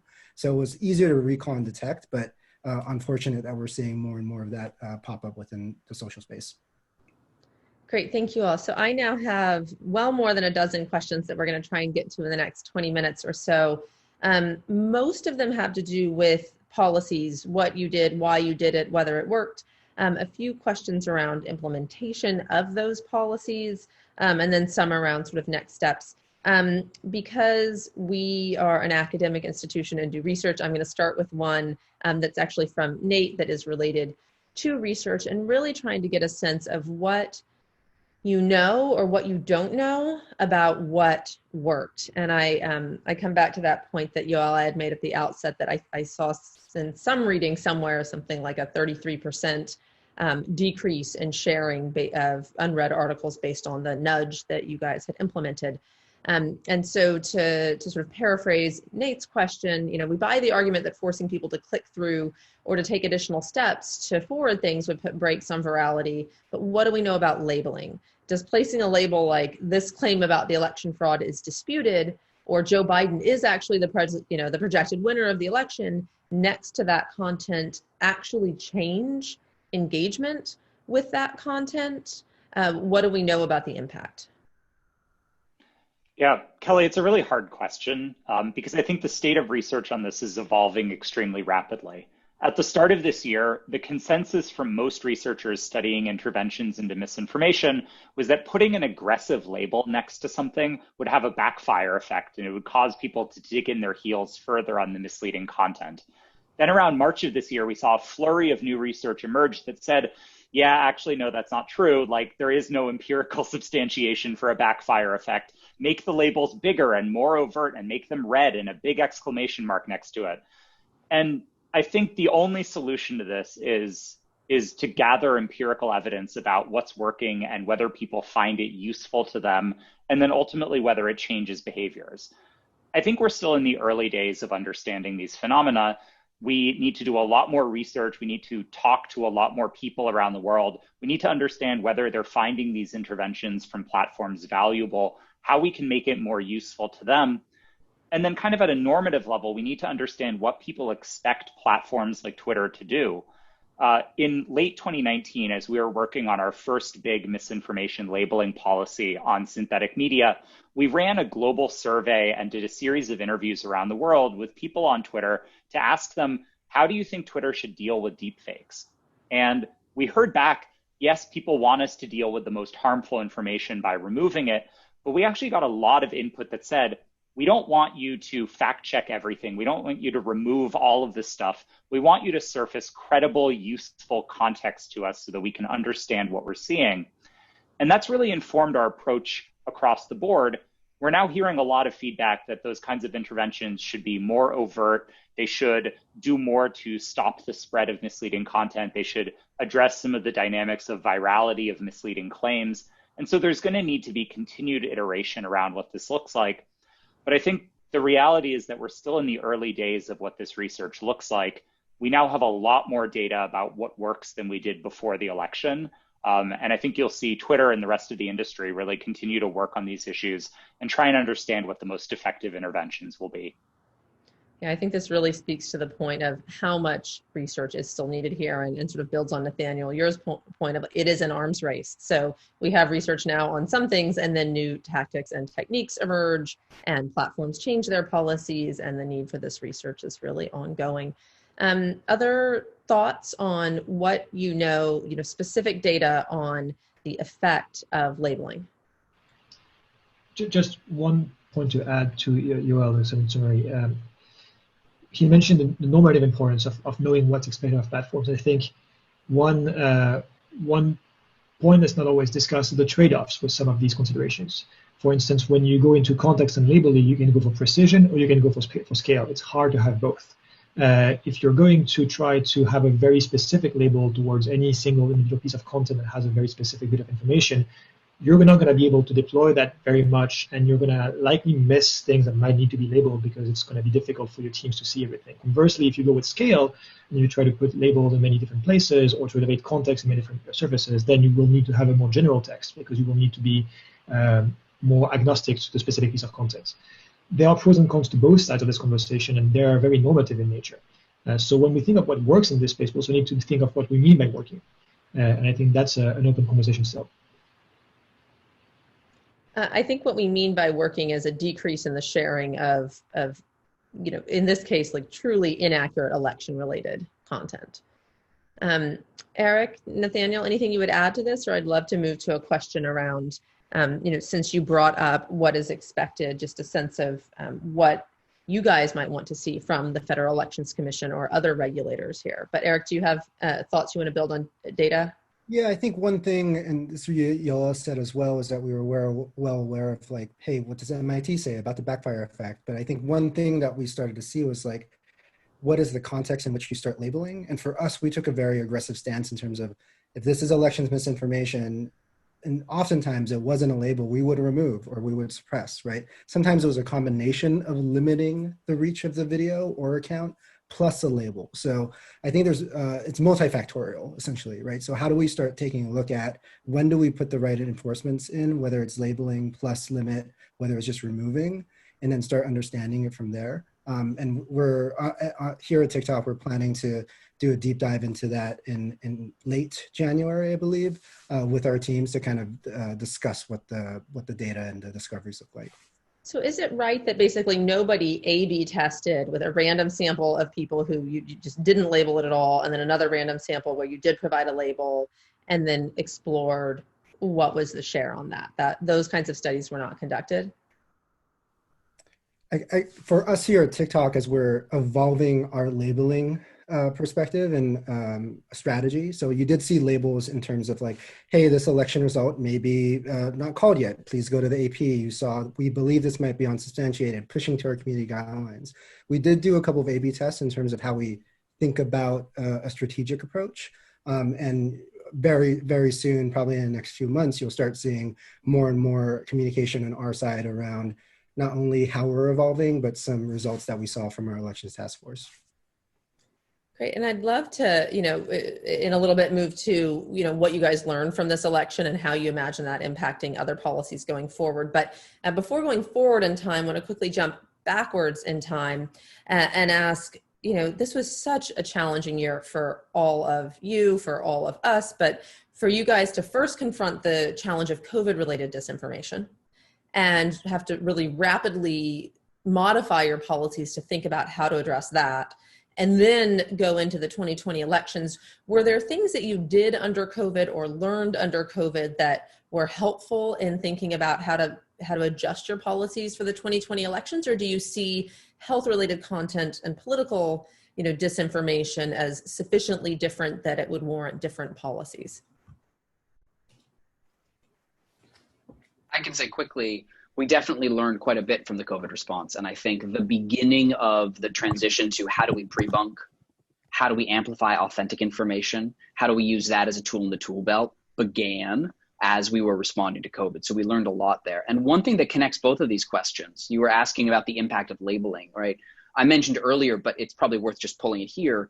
We saw that when we labeled pieces of misinformation about COVID, and I'd mentioned misinformation that could cause direct physical harm, we would remove. So for example, misinformation that pushes false cures, or actually now we might be looking at misinformation that's trying to undermine real cures or real vaccines.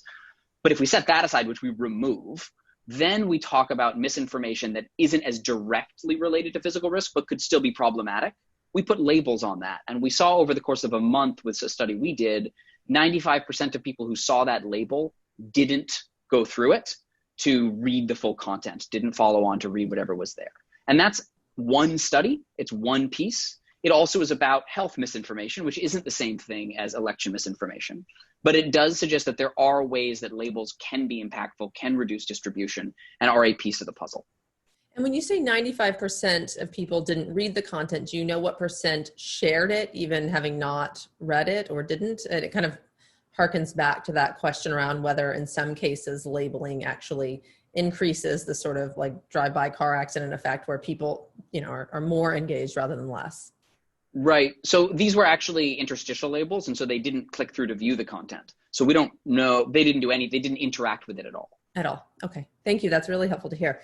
Okay. So many more questions. I want to prioritize out of all of them, the ones that I most want to hear. So I would bucket a couple of questions that had to do with the content versus the actor. And I love Camille Francois earlier this year, like finally put a little acronym around what we have all been talking about for a long time on, you know, you could address the actors, you can address the behaviors or techniques. And, you know, there were comments I think Alex made earlier about that wasn't the problem this year. It wasn't bots and fake accounts and so forth. Or you can address the content and this. So, and there were a couple of comments that came in about the sort of whack-a-mole game of trying to address it at the content level and whether you might address disinformation at the actor level. But then of course you have a challenge that these were actually authentic actors with blue check marks, as Alex noted. And I think Alex had suggested, what if, you know, could you implement a policy of sort of titrated warnings or punishments to bad actors? So we've talked about the content and moderating that. How do you think about the actors?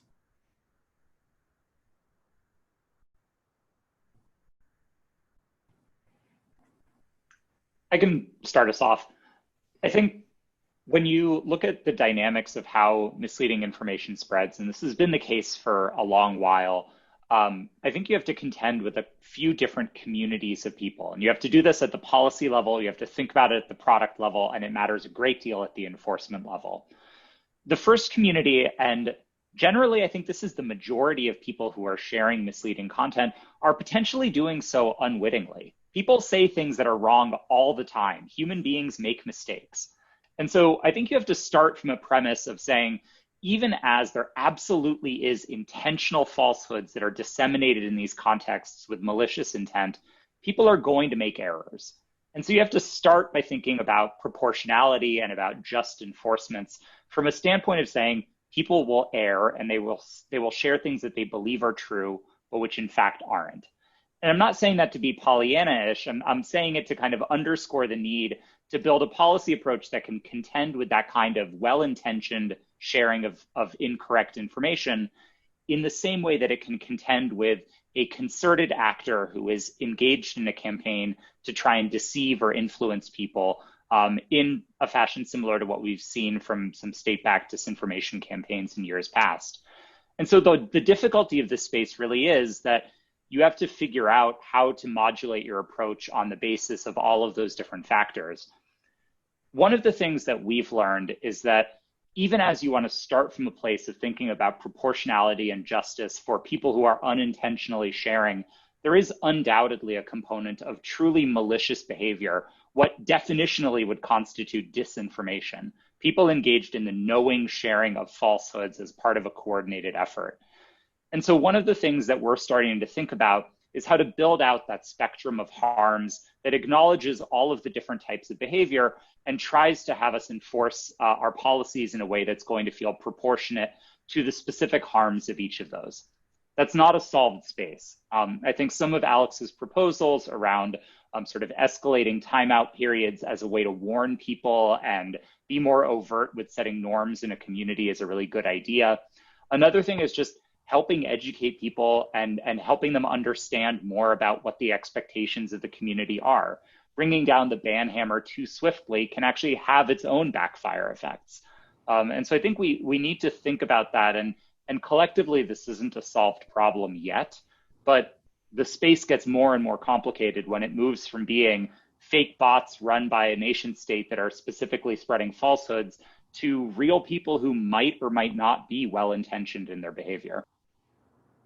Yeah. Other thoughts on this, on the actor question? So one of the things, so I completely agree with what Yoel's talking about. And in particular, I think it's important to recognize that we can't talk about the misinformation space or the disinformation space as one problem. There's sort of a tendency to do that. And it's interesting, if you look back for quite some time after 2016, it was basically entirely talked about in the context of foreign interference. Increasingly today, we see it almost largely being talked about in the context of domestic interference. And I would push back pretty strongly on that. I think we have to recognize that both of these things happen, and they're happening at the same time, and they're both serious problems, but the techniques you use for them are different. And some of it's about foreign and domestic, and some of it's about authentic and inauthentic. And Camille's ABC framework is extremely useful because it allows you to not just enforce based on actors or content or behavior, but on all three in different ways, and to build a continuum of enforcement. So that if you have an unwitting actor, or maybe if we go back to this idea of uncertainty of information, you just can't quite tell whether they're being intentionally deceptive or not, because the vast majority of people, you can't tell. The action you take there should be very different than where you can clearly see from behavior or the history of the actor that they are repeat offenders and that they are being intentionally deceptive. And how do you build that continuum?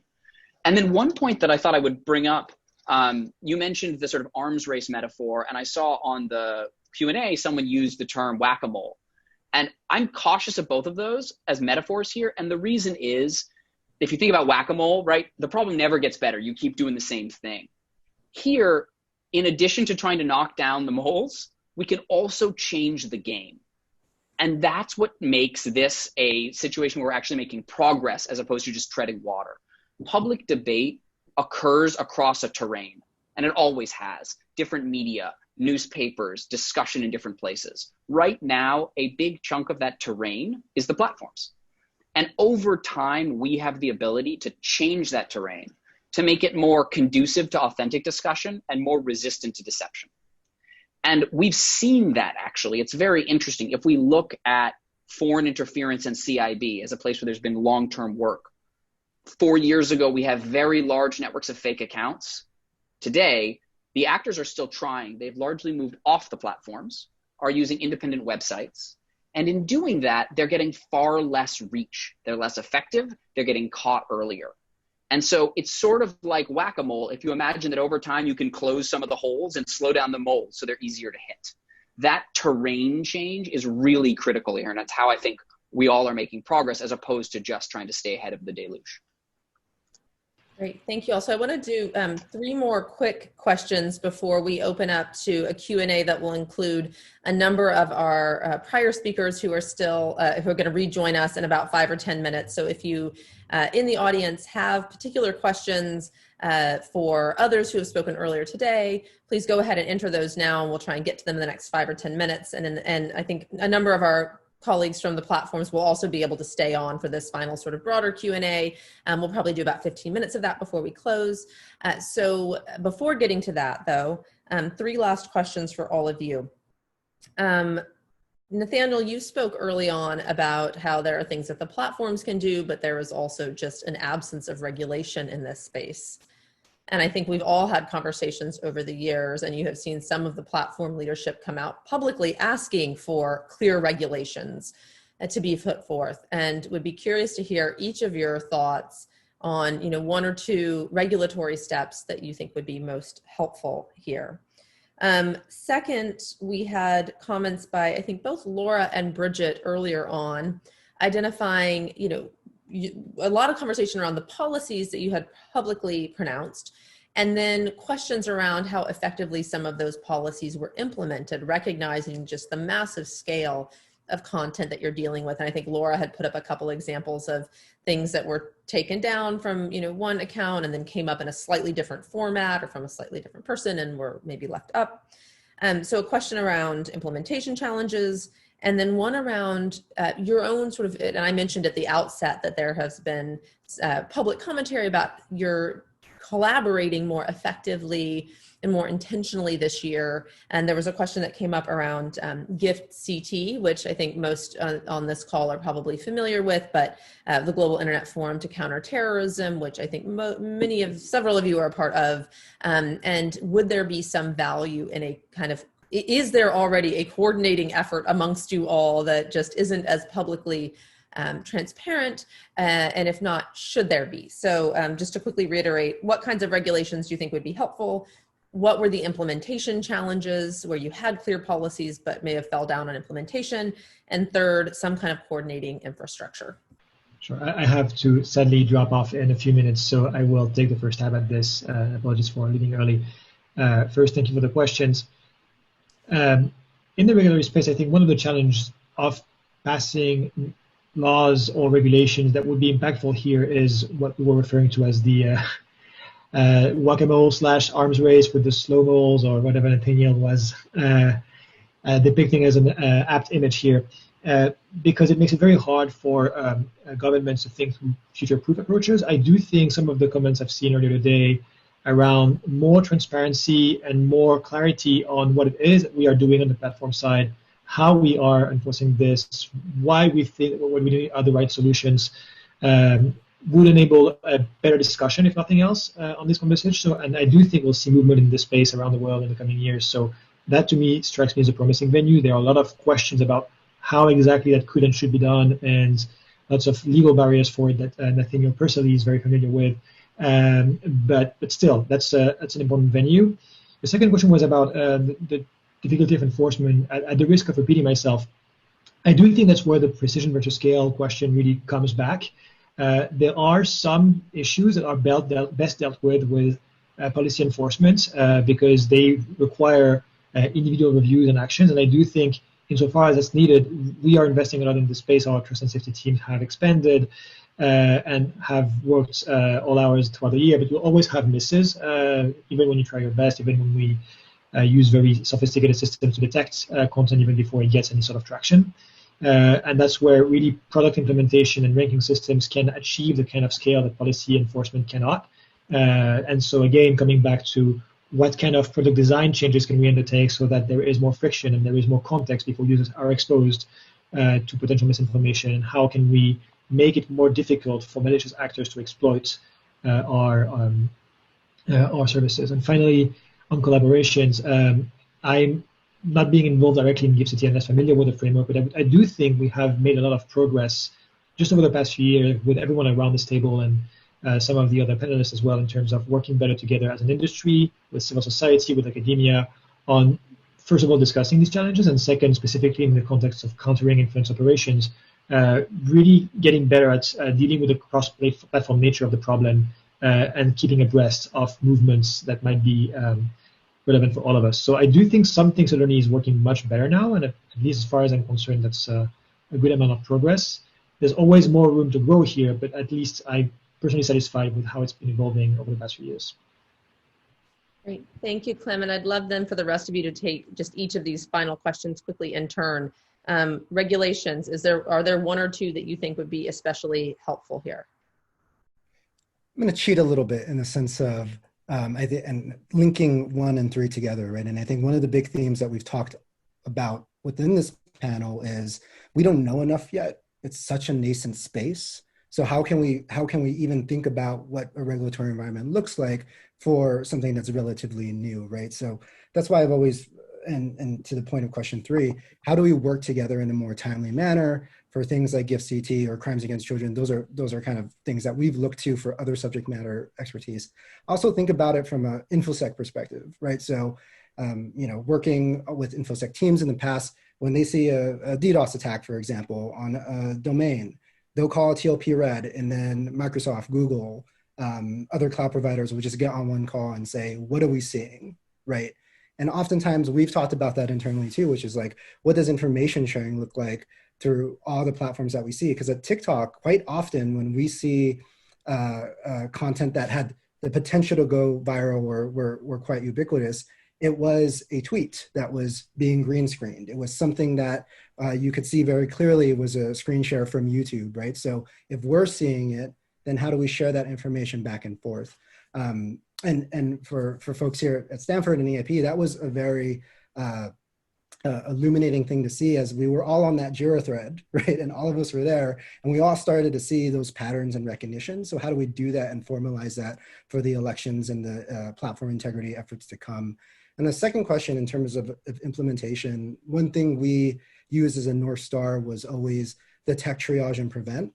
And then to the previous question before this around, well, how do you actually do that when you have a spectrum of harm that includes not only attributes that were relating to content and trends, but different mediums, right? Comments, text, live stream, video, and then thinking about who's actually saying it and start stack ranking that in terms of what is the most harmful and what is the most severe. So I think that's the challenge, which is if you have this North Star, then you need not only moderation policies, but you need the technology to be flexible enough to catch every part of the spectrum, right? So I think that's something we're working a lot internally with our engineers, our security teams, threat intel fusion type centers to understand how we can put all of that together with that goal in mind. Yeah, I've heard from each of you today this move towards wanting to sort of tier information in terms of the degree of real world harm that it potentially presents, and then modify or sort of titrate your response based on that. Other last thoughts on regulations, on GIFT-CT, on implementation challenges before we move to a broader Q&A? And if folks do have questions for everyone, please go ahead or for other panelists as well, please go ahead and enter those and I'll start getting to them. I can just briefly note, so I am on the investigative side of the spectrum of the folks on this panel. I run our team that's actually detecting and disrupting a lot of these threats. So I try and stay out of some of the regulatory stuff, but I'll note that as in a lot of security spaces, protecting the work of security teams to do what they need to do and how they collaborate with their peers at other companies is critically important. When we're dealing with a space like this, there's always going to be trade-offs that people have to make between security and privacy. And a lot of times there can be regulations that are very well intentioned in certain domains that have knock-on consequences in others. And so I think thinking of these challenges holistically is incredibly important to ensure that teams like mine, teams like Nathaniel's, teams like Clem's, teams like Eric's are able to continue to work together to address some of these challenges. And I think it gets to kind of the broader question of what collaboration means in this context. I think GIFT-CT is a particular model of how it works when the tech industry comes together to address a specific issue.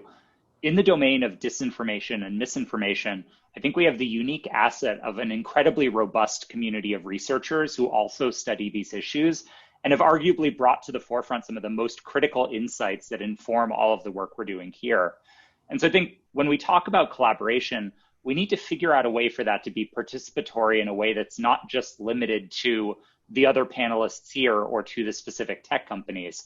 It's part of why Twitter publishes data, not just that we've taken something down, but the full details of everything we've taken down whenever we disrupt a disinformation campaign. We do that because we want to make sure that researchers can be a part of those discussions.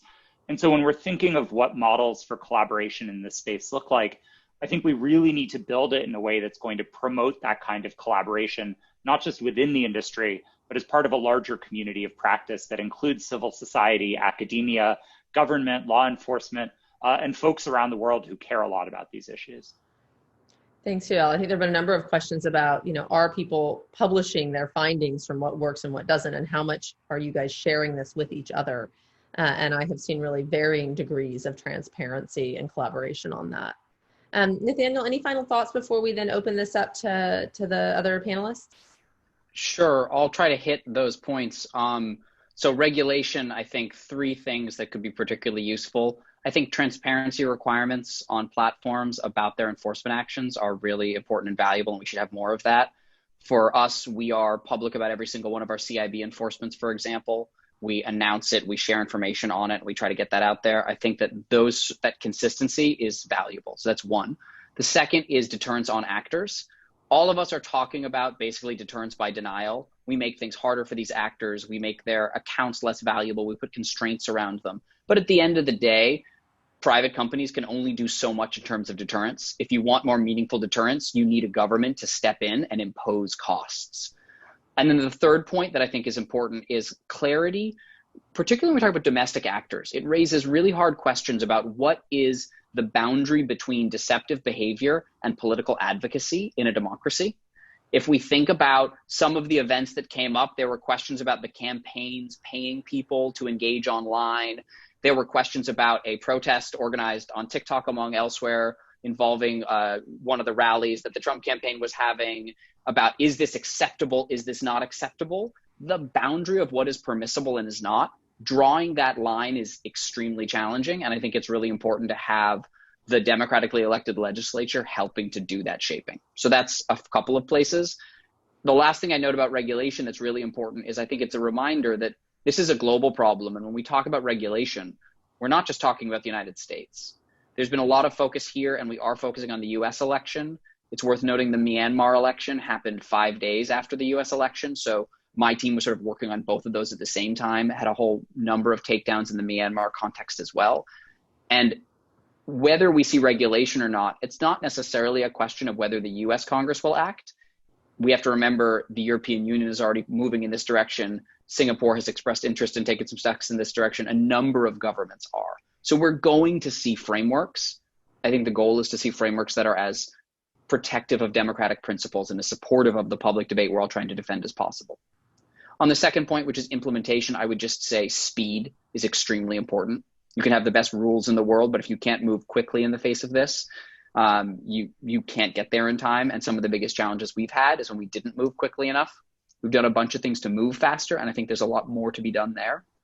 And then the last on coordination, I was extremely proud and sort of impressed with the coordination we saw around this election. You had a number of companies and government entities meeting weekly to try to share information. A number of our major takedowns were tipped by government partners, so you're seeing that back and forth.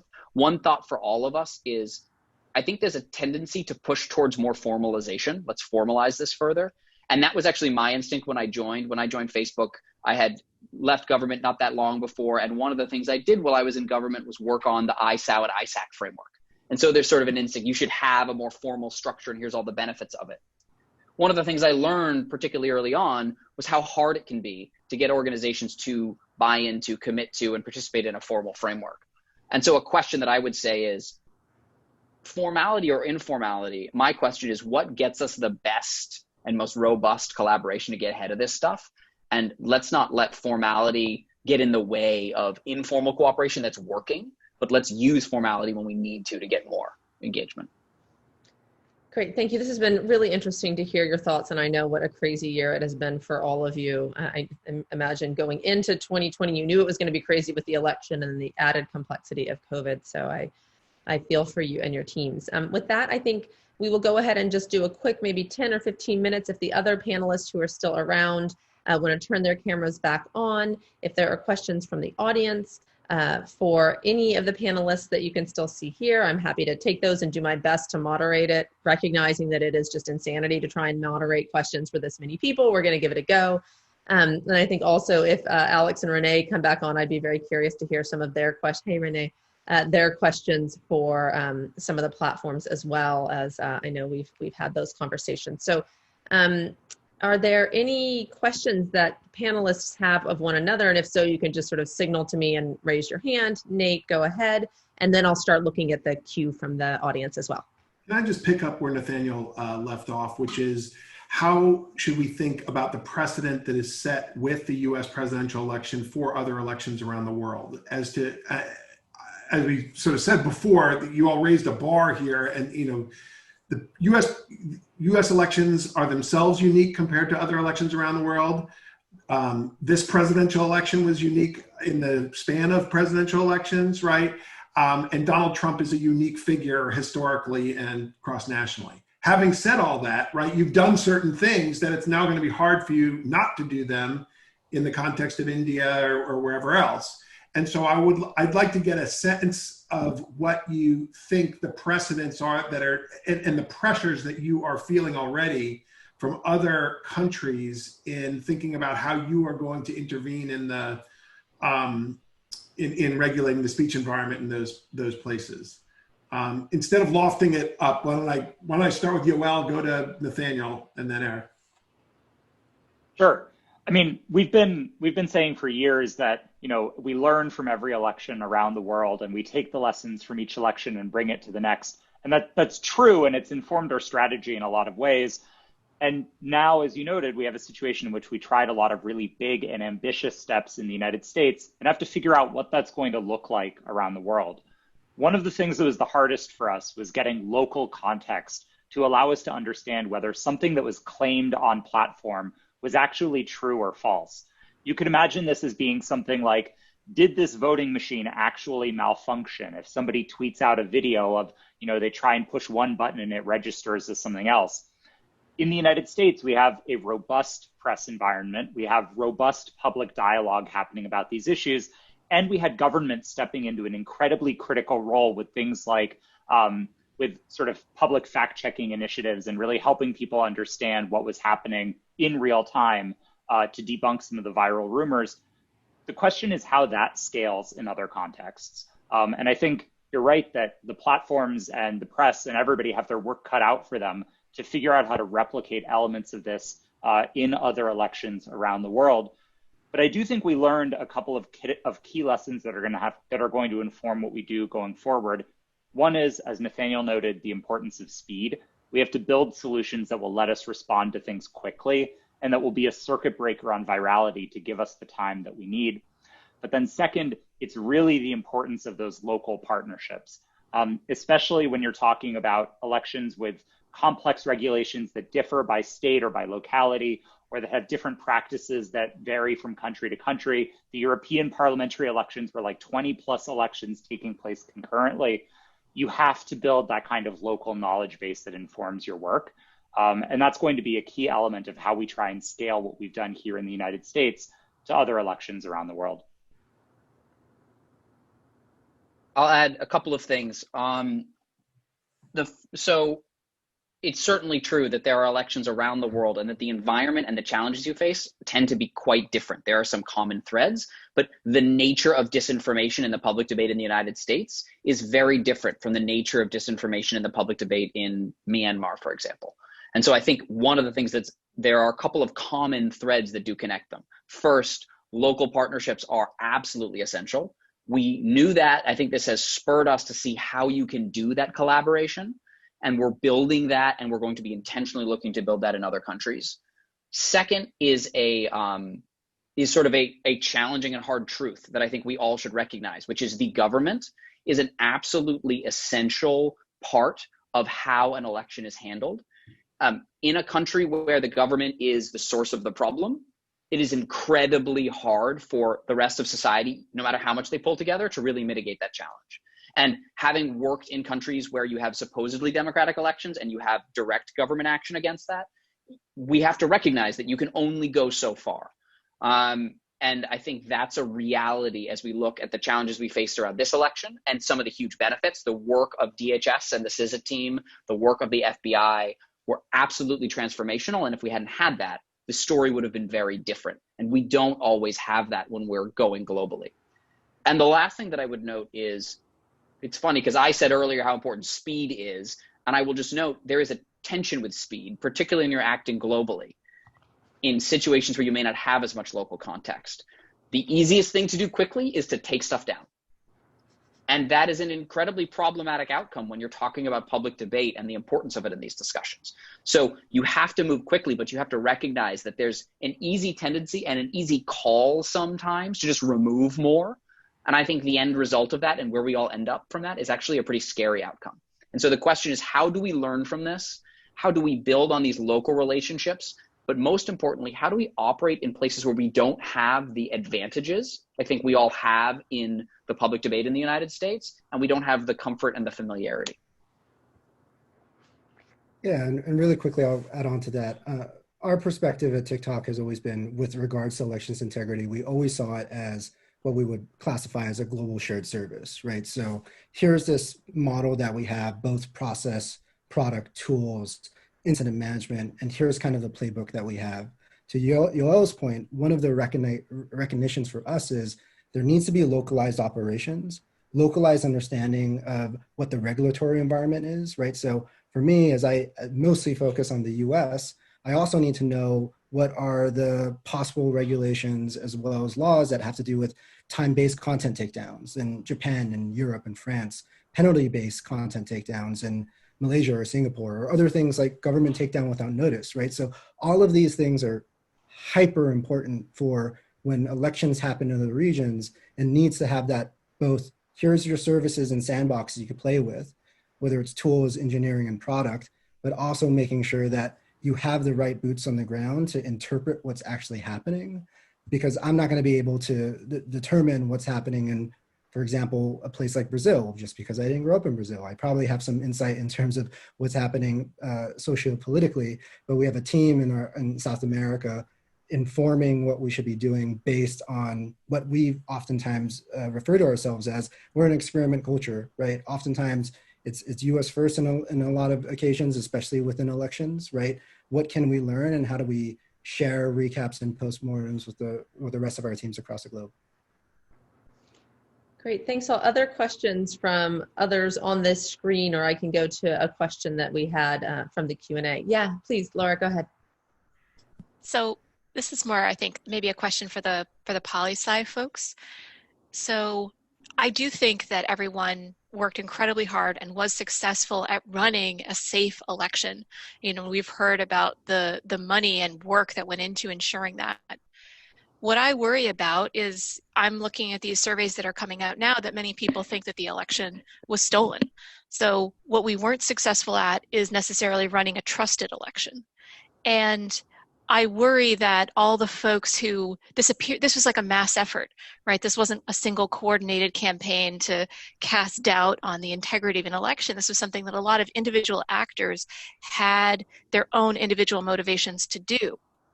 And I worry that those incentives, we haven't shown anyone that they maybe shouldn't do this. There's no incentive not to.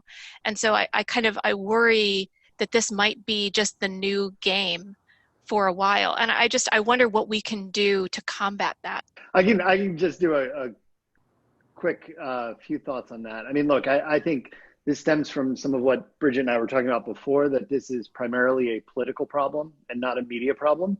I see platforms as downstream of these larger efforts to undermine trust in democracy. What can we do about it? I mean, so we've been part of an effort that have been thinking about media coverage. I think part of it is some of the things that the platforms did pretty well this cycle is keep amplifying trusted information, keep amplifying voices of election administrators, of the nonpartisan people who are responsible for upholding elections. Keep working to amplify trusted voices like legacy journalism that's doing the hard the hard work of verifying facts and information. But ultimately, I mean, I think we're heading to a very dark place in this country, one where there is a systematic attempt to delegitimize the incoming administration. And I think there's limited things we can potentially do about that, except for as platforms, keep reaffirming the democratic role that you all play. I think you play a role of being democratic gatekeepers. I think, preventing politicians from undermining their own accountability at the ballot box is the clearest thing that you can engage in, and then problem solving around that.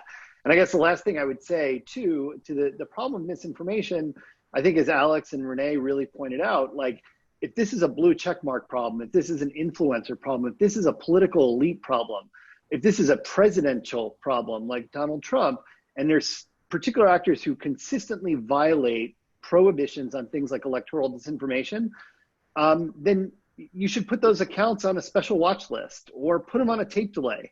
If they're going to be repeat offenders, I do think that there needs to be much more robust enforcement, particularly on political elites, and political science will tell us that what elites do matters most. Thanks, Daniel. Other thoughts on this, or I'm going to just take a last round of questions. If people raise their hands, if they have any questions they want to pose, and in the absence of that, I have one more from the audience, and then we'll close. But Nate. Yeah, can I say one thing?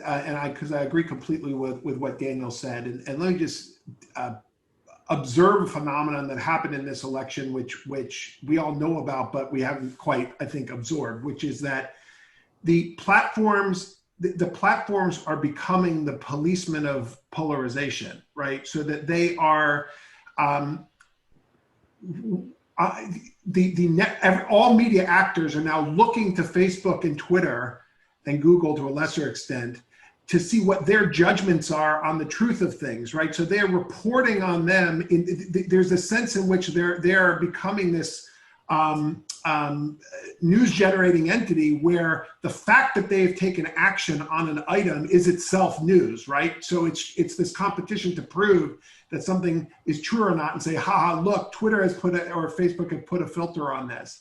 And that is that is a very different dynamic. Now that, of course, is what's leading to all the charges of political bias that they are confronting, and it's leading to not just polarization and lack of trust in the election, but also lack of trust in how the information ecosystem is being regulated by the platforms.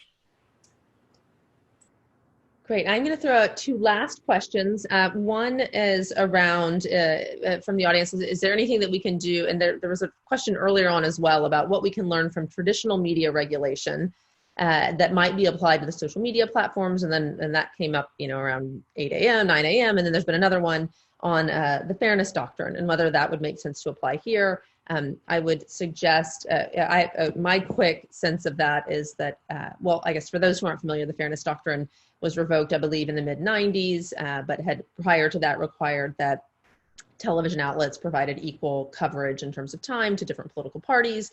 That was revoked. Many have attributed some of the modern information environment challenges to that revocation. There's been talk about could we apply it to the social media platforms, and the challenge, of course, would be that how do you manage that at the massive scale and sort of fragmentation that we're working with, and it would be super politically fraught, even if it was feasible from an implementation perspective. But are there other thoughts on the fairness doctrine here that I may have missed, having had many conversations about this lately? And I would commend, actually, in the book that Nate helped edit this year, Social Media and Democracy, Frank Fukuyama, and I think it was Andy Grotto had written a great chapter on media regulation in the past across different Western countries and what we could learn from that now. But other thoughts on this one? The fairness doctrine is a solution to a different problem, is I guess the way I would put it, and it's not, yeah, you can't operationalize it on Facebook or the social media platforms. It might be desirable if you're worried about echo chambers, and if you think that the problem is that people are not exposed to cross-cutting information. But when it comes to disinformation regulation, I don't think that's, the fairness doctrine is not going to stop that. Great. So then the last question, which I think may be good for Alex and Renee, although maybe some of our colleagues from the platforms as well, is about smaller social media platforms and what we anticipate seeing there. And Renee, you spoke about Parlay earlier. We've heard of a number of others that have come into the mix. Do we anticipate that there is going to be some kind of fragmentation of social media where the sort of more extreme groups are moving into these smaller channels? Or what do you think about the role of smaller platforms right now and the role that they might play in the future? Part of this is a question of to what extent certain communities continue to feel that they're being treated unfairly by major platforms. That's one of the driving forces that the people who run these platforms, which are businesses, it's important to remember that they're businesses, and they're using them as recruiting for their businesses. They're using that narrative as recruiting for their businesses. Despite the fact that there is no evidence to indicate that there is any sort of real there, the narrative continues to work and people continue to go. But it's not really clear that they stay. And in some cases, one of the interesting dynamics is the question about visibility, right? So if people find their way to these platforms, rather than being on mainstream platforms, the ideas that they're espousing perhaps are reduced in visibility through that deplatforming. They continue to operate in these darker or more remote or harder to find spaces. And then the question we have is, does this continue to grow their movement with new adherents, or does it largely kind of encapsulate it and then it remains the sort of core true believers but doesn't continue to grow? So the role that those places have played for a while now, Telegram is not new, Gab is not new. Some of the, Vote, the Reddit alternative, not new. They have always remained kind of on the fringes. And I think the question becomes, does Parler go in that direction, or does it continue to amass an audience that remains engaged after, in this case, we'll have a really interesting visibility into that following the inauguration? Yeah, I agree with everything Renee said, obviously. I just want to just take a step back. I think one of the things we're seeing in the last month is demonstrating the weakness of the overall discussion about these problems, in that it has very aggressively conflated specific company or platform problems with internet problems. The truth is, the internet means that the marginal cost of amplifying and moving data has gone effectively to zero. The internet means that people will always be able to find one another who did not have the ability to discover one another, and that has positive impacts and it has negative impacts. There's a bunch of things that people have just assumed are specifically due to specific affordances or business decisions of companies that turns out to be totally wrong. There are folks who aren't represented here who I won't name because they won't be able to respond, but there's folks who've written entire books on very basic theories of what has driven a lot of these problems that are just completely and totally not correct. Because the truth is like a couple of basic changes to the information architecture of our planet means that these are problems that we're going to live with forever. And you can't moderate your way out of them, and you can't like just put pressure on specific companies. So we can want like the big companies to be more responsible, and we can want them to be more aggressive in some ways, but we also have to, Daniel's totally right about the political problems. We also have to like plan our responses to this with the assumption that there will always be certain groups of people that will have the ability to create communities in which none of these rules will ever be applied. And to the extent that these communities are not doing things that are actually illegal, so around child safety or terrorism, there are responses because you can put real world responses in place to people doing this kind of stuff. But for all of kind of political disinformation, kind of extreme points of view that are hate speech, but not to the point of where it's actually illegal incitement. All this kind of stuff is going to continue to exist no matter what the companies represented on this call do. And I think what's happened here is the move to Parler has demonstrated to a number of people that it is extremely hard to run a billion or multi-hundred billion user social network. It's not that hard to run a social network for 10,000 people or 50,000 people, right? And the software and the equipment to do it is just off the shelf. And so I think we're going to see a huge explosion of these smaller communities. And for those of us in the research community, we're going to have work that we're going to have to do to keep abreast of these things, but also really interesting kind of data access, privacy, and IRB issues with what is our responsibility to understand what's going on in all these smaller communities that are going to become the locus of some of these really difficult societal problems. Thank you, Alex, for that. And with that, we are at time and I think need to close here, but want to just extend a huge thank you to everyone who has joined us in the audience and everyone here who has taken the time to speak with us today and just to have done such incredible work to help support this really unusual election. Nate, I want to turn to you to hear if you have any really last thoughts as the faculty co-director here, and then I will turn quickly to a couple of next steps of upcoming events that we have here at the center. But really, a big thank you to everyone here for what has been a tremendous amount of work this year. Yeah, I'll just echo the thanks. All of us have, this is the election that keeps on giving, or in some respects keeps on taking, like sapping our souls. And so, just waiting for it to end. So I really appreciate you all taking the time during what is continually a busy time of year for us. And hopefully the lessons learned here will be useful for strategies in the future. So thanks to everybody, academics, non-academics, and the like. And thank you, Kelly, for organizing all of this. Yeah, really good to see everyone, and thanks for all of your time. With that, happy holidays in this really odd holiday season. And I will just turn quickly to next steps, which is to note two webinars that we have coming up. One on January 13th that will be around the new book, Which Side of History, which Tim Steyer went ahead and has edited on how technology is reshaping democracy in our lives. Renee, I know you contributed a chapter to this, and our colleague Maricha Shake, who is the International Policy Director here at the Cyber Policy Center, has also contributed. So we will be discussing that book in January. And then Maricha will come back again on the 27th to talk about the new Digital Services Act in Europe and help us understand the implications of that. So until then, happy holidays, everyone. And thank you so much again for taking the time today. It was great to learn from all of you as always. All right, take care.